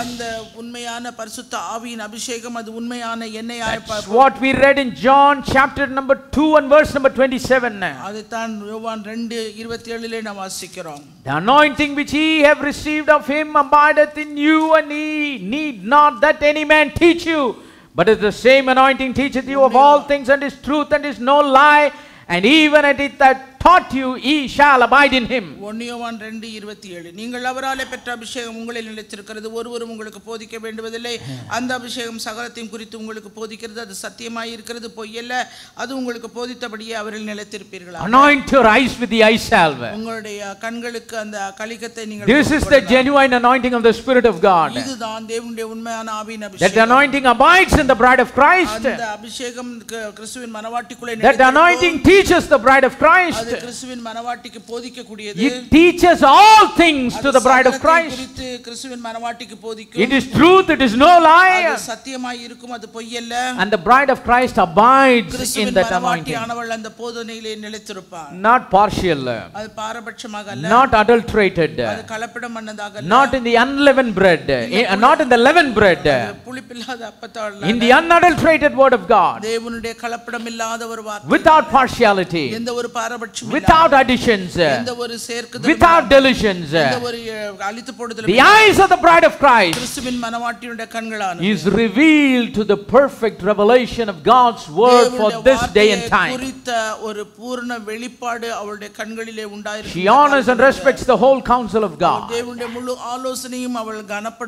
She is restored in all things, because that's what this ointment does. அதுதான் இந்த கலிக்கம் செய்கிற வேலை. Opens the eyes of revelation, understanding. வெளிப்பாடு கண்களை வந்து வெளிப்படுத்தலுக்கு நேராக உங்களை திறக்கும். In verse number 19 the Lord says, ஆண்டவர் 19ஆம் வசனத்தில், this is my message, இதுதான் என்னுடைய செய்தி, to call out my bride. என்னுடைய மனவாட்டியை நான் அழைக்கிறேன். Come out from among them. நீ அவர்கள் நடுவில் இருந்து புறப்பட்டு come out of that uncleanness. அந்த அசுத்தத்திலிருந்து வெளியே வா. Repent. மனந்திரும்பு. Few weeks before I talked on a subject called repentance of the saints. சில வாரங்களுக்கு முன்பாக பேசின பரிசுத்தவான்களுடைய மனந்திரும்பு. Only through repentance we can walk out. அந்த உண்மையான மனந்திரும்புதல் மூலமாக தான் நாம் வர வேண்டும். Isaiah 52:11. ஏசாயா 52:11. 2 Corinthians chapter 6 verse number 14 to verse number 18. 2 கொரிந்தியர் 6:14 இலிருந்து all these scriptures talks about his bride coming out. இந்த வசனங்கள் எல்லாம் மனவாட்டி வெளியே வரபடிக்கு coming out of Laodicea. coming out of Laodicea that is trapped in the Babylonian system. From the Babylonian traditions. From the Babylonian pattern of organization. From the Babylonian pattern of denominationalism. Verse number 20 the Lord says, behold, I stand at the door and knock. He is saying for my people to come out. I am knocking. How does he knock? He is knocking with his voice. He is knocking with the voice of his word. If any man hear that voice and open the door. See, சத்தத்தையும் கேட்கணும், கேட்டுட்டு அதுக்கு respond பண்ணணும். சில பேர் சத்தத்தை கேட்டாலே நம்ம மனவாட்டின்னு நினைக்கிறாங்க. If somebody hears just the message for the people to come out, they think they have come out, they are the bride of Christ. But the scripture here clearly says, if any man hear my voice and respond to it by opening the doors of his heart, ஒருவன் என் சத்தத்தை கேட்டு தன் இதயத்தின் கதவை திறந்தால் I will come in unto him and sup with him and he with me. அவனிடத்தில் நான் பிரவேசித்து அவனோடு போஜனம் பண்ணுவேன், அவனும் என்னோடு போஜனம் பண்ணுவான். Praise the name of the living God. That's how we come out of Laodicea. அப்படியாக தான் லவோதிக்கேயை விட்டு வெளியே வர By heeding to the voice of God that comes from the throne of God. தேவனுடைய சிங்காசனத்திலிருந்து புறப்பட்டு வருகிற அந்த தேவனுடைய வார்த்தையின் சத்தத்துக்கு The voice of his word as it is. அந்த வார்த்தையின் சத்தம் இருக்கிறவனமாக unadulterated. கலப்படம் இல்லாத, Nothing added to it, nothing deleted to it. சேர்க்காமல் அதனுடையிருந்து எதையும் The whole counsel of God. தேவனுடைய முழு ஆலோசனையின்படியாக living by every word that proceeds out of the mouth of God. புறப்பட்டு வருகிற ஒவ்வொரு வார்த்தையின்படி. Praise the name of the living God. He is standing at the door and knocking to call out his bride. அவர் அந்த வாசற்படியிலே நின்று கதவை தட்டுகிறார். It's the time to open the door. இது நேரம் கதவை திறக்கப்பட வேண்டிய It's the time to agree with him in everything. அவரோடு கூட எல்லாவற்றோடும் ஒத்துப்போக It's the வேண்டிய time to receive him அவரை நாம் ஏற்றுக்கொள்ள வேண்டிய ஒரு நேரம் completely. முழுவதுமாக. See, he is standing outside of his church and he is our knocking. தம்முடைய சபைக்கு வெளியே நின்று தட்டிக் But கொண்டிருக்கிறார். only the bride of Christ opens the door. கிறிஸ்துவின் மணவாட்டியாய் இருக்கிறவள் மாத்திரமே சத்தத்தை கேட்டு திறப்பார். See, you cannot partially open the door. நீ பாரபட்சமாக கொஞ்சம் கதவை திறக்கிறது. ஒருத்தர் வந்தாருன்னா உங்க கையை காலை வச்சுட்டு உடம்பையும் தலையும் வெளியே தூக்கிட்டு போங்கலாம் என்ன பண்ண முடியாது. If a person has to be in, he has to be completely in. ஒரு நபர் உள்ளே வந்தா முழுவதுமாய் அவர் வருவார். You cannot partially allow God. அவிதமாய் நம்ம பாரபட்சமா கொஞ்சம் உள்ள See, by partially people picking out God's word according to their convenience. தேவனுடைய வார்த்தையை தங்களுடைய வசதிக்கு ஏற்ப அவர்கள் ஏற்றுக்கொள்ளுகிற கொஞ்சமாக ஏற்றுக்கொள்ளுகிறார்கள். Some people are satisfied by partially allowing God in their life. அப்படியாக தேவனை தங்களுடைய வாழ்க்கையில உள்ள வர அனுமதிக்கிறதும் பாரபட்சம். But the bride never does that. ஆனால் மணவாட்டியானவள் அவர் செய்ய மாட்டார். She opens the door. அவள் தன்னுடைய கதவை முழுவதுமாய் She comes into her. அவள் முழுவதுமாய் வர அனுமதிக்கிறார். Communes with her. அவரோடு கூட ஐக்கியப்படுவார். If we don't open the door now, my brothers and sisters, இப்பொழுது நாம் கதவை திறக்காமல் இருந்தோமானால் there will come a time we will be knocking at the door. நாம ஒருவேளை போய் கதவை தட்ட ஒருவேளை இல்ல, ஒரு நேரம் if we don't open the door now இப்ப நம்ம கதவை திறக்காவிட்டா to the voice of God, தேவனுடைய சத்தத்துக்கு, to the unadulterated word of God, அவருடைய to the whole counsel of God, முழு ஆலோசனைக்கும், live by every word according to the வாயிலிருந்து புறப்படுகிற ஒவ்வொரு வார்த்தையும் according to what he says and what he speaks, அவர் என்ன சொல்கிறாரோ அதன்படி and be restored in all things. எல்லாவற்றிலும் நாம் சீர்பொருந்தி, There will come a time நமக்கு ஒரு நேரம் வரும், we will be knocking at the door if we don't open it now. கதவை தட்டுகிற ஒரு நேரம் வரும். Just like they did in the days of நோவாவுடைய காலத்துல நடந்தது போல. And the Lord closed the door, everybody were knocking. ஆண்டவர் கதவை அடைத்த பின்பு எல்லாரும் தட்டிட்டு இருந்தாங்க. Matthew 25:10 and 11, that's what it says. மத்தேயு 25:10-11 அதை When the foolish virgins went to buy the oil, அந்த புத்தியில்லாத கன்னிகைகள் எண்ணெய் வாங்க this parable the Lord says, the bridegroom came. அப்பொழுது மணவாளன் வந்து விட்டான். They that already opened the door to hear the voice of his word, they entered in. அவருடைய வார்த்தைக்கு ஏற்கனவே அந்த சத்தத்தை கேட்டு கதவை திறந்தவர்கள் entered with him into the marriage celebration and the door was shut. அந்த கல்யாண விருந்துக்குள்ளே பிரவேசித்தார்கள். Then verse number 11 says, ஆனா 11ஆம் வசனம் சொல்கிறது, other virgins came and said, Lord, open to us. Now they are knocking. புத்தி இல்லாத கன்னிகைகள் வந்து கதவை தட்டறாங்க, எங்களுக்கும் தரங்க. But the wise virgins, ஆனால் புத்தியுள்ள கன்னிகைகள், they opened the door when the Lord was knocking. ஆண்டவர் கதவை தட்டுகிற அந்த நிமிஷமே அவர்கள் கதவை திறந்தார்கள். Then the scripture here says, அங்கே வேதவசனம் சொல்கிறது, he that overcometh, ஜெயம் கொள்ளுகிறவன் எவனோ, ஜெயம் கொள்ளுகிறவன் எவனோ, ஜெயம் கொள்ளுகிறவர்கள் எவர்களோன்னுலாம் சொல்லல. The Lord is talking to the individuals. ஒவ்வொரு தனிப்பட்ட ஆத்மாவுக்கும் ஆண்டவர் சொல்லுகிறார். See, many people think the Lord marks the bride of Christ in groups. கிறிஸ்துவின் மணவாட்டி ஆண்டவர் கூட்டம் கூட்டமாக அவர் தெரிந்தெடுப்பார் என்று நினைத்து, That's why many people think that their church will make it to heaven. அதனால தான் ஒவ்வொரு சபையும் தன்னதான் மணவாட்டி Say, come to my church. அதனால ஏன் சபைக்கு Come to வாங்க, my organization. என்னோட நிறுவனத்துக்கு வாங்க. We have the biggest crowd. எங்களுக்கு பெரிய கூட்டம் இருக்கு. We've got the largest funds. நாங்க அதிகமான பணம், Our denomination is better than that denomination. அந்த ஸ்தாபனத்தை காட்டிலும் எங்க ஸ்தாபனம் ரொம்ப நல்லது. God says, he that overcomes. ஜெயம் கொள்ளுகிறவன் அவன். God is concerned about individuals. தேவன் ஒவ்வொரு தனிப்பட்ட ஆத்துமாவையும் அவர் மனம் கருதுகிறார். Praise the name of the living God. It's according to the individual's response. அது ஒவ்வொருவரும் தனிப்பட்ட விதத்திலே கொடுக்கிற அந்த உத்தரவாதத்தை we will be able to come out of Laodicea. நாம லவோதிக்கா சபையை விட்டு வெளியே வரக்கூடியவர்களாகிறோம். And finally he says, இறுதியாக அவர் சொல்லுகிறார், he that hath an ear, காதுள்ளவன் கேட்க கடவன். he that hath an ear, காதுள்ளவன், let him hear what the Spirit saith. ஆவியானவர் சபைகளுக்கு சொல்லுகிறதை கேட்க கடவன். Lukewarmness are seduced, are deaf, blind, dumb, handicapped spiritually, insensitive. ஆவிக்குரிய நிலையிலே வெதுவெதுப்பாக இருக்கிறவங்க, குருடா இருக்கிறவங்க, காது கேளாதவங்க, உணர்வில்லாதவங்க. But God is saying, I'm knocking.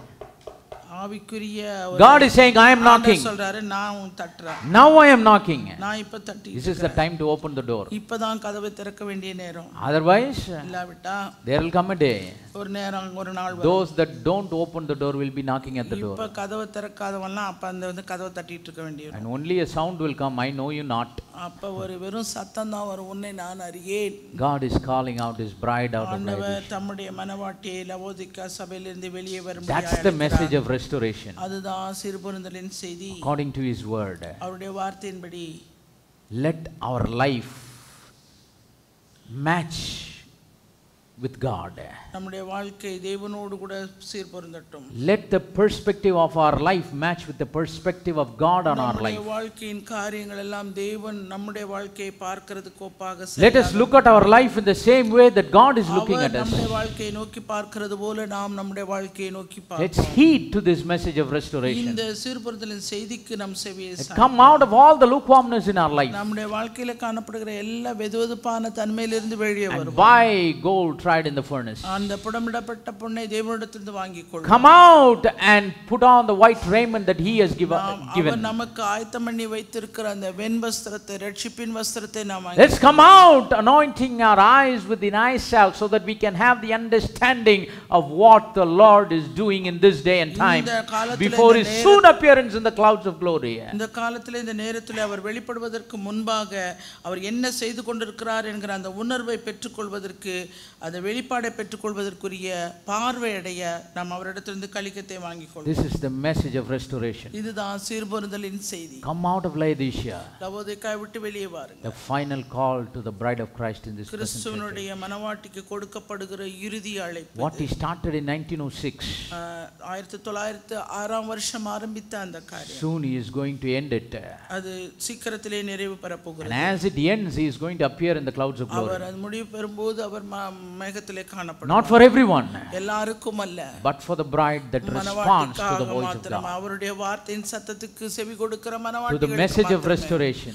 அந்த சீர்பொருந்தலின் செய்தியானது. Let me remind you the scripture that we read in the first part of this series. இந்த தொடர்போதனையிலே நாம் முதலாக வாசித்த அந்த வேத வசனத்தை நாம் When the Shunammite woman came back after the famine, அந்த பஞ்சத்துக்கு பின்பாக சுலமித்தியாள் திரும்பி வந்தா.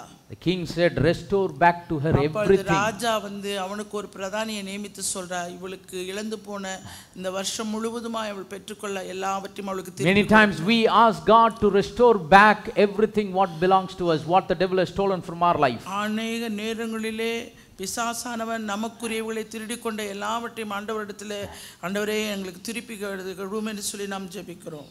But the Lord says, ஆனால் ஆண்டவர் சொல்லுகிறார், yes, I will restore you back everything. நான் எல்லாவற்றையும் உனக்கு சீர்படுத்தி Restore everything back in your life. உன்னுடைய வாழ்க்கையில எல்லாவற்றையும் நான் திரும்ப கொடுக்கிறேன். But you be restored in all things. ஆனா நீ முதலாவது என்னிலே சீர்பொருந்து. Elijah shall truly first come and restore all. எலியா முந்தி வந்து எல்லாவற்றையும் சீர்படுத்துவது மெய்தான். That's the spirit of God's work in this present day and இந்த time. நிகழ்காலத்திலே அந்த எலியாவின் ஆவி கிரியை As he is செய்கிறது. calling out people from the world, உலகத்திலிருந்து தேவன் தம்முடைய ஜனத்தை வெளியே he அழைத்தார். is calling out his bride from the Laodicean church. இப்பொழுது லவோதிக்கா சபையாய் கடைசி சபைக்குள் இருந்து தம்முடைய மனவாட்டியை வெளியே Let's அழைக்கிறார். not be foolish but be wise.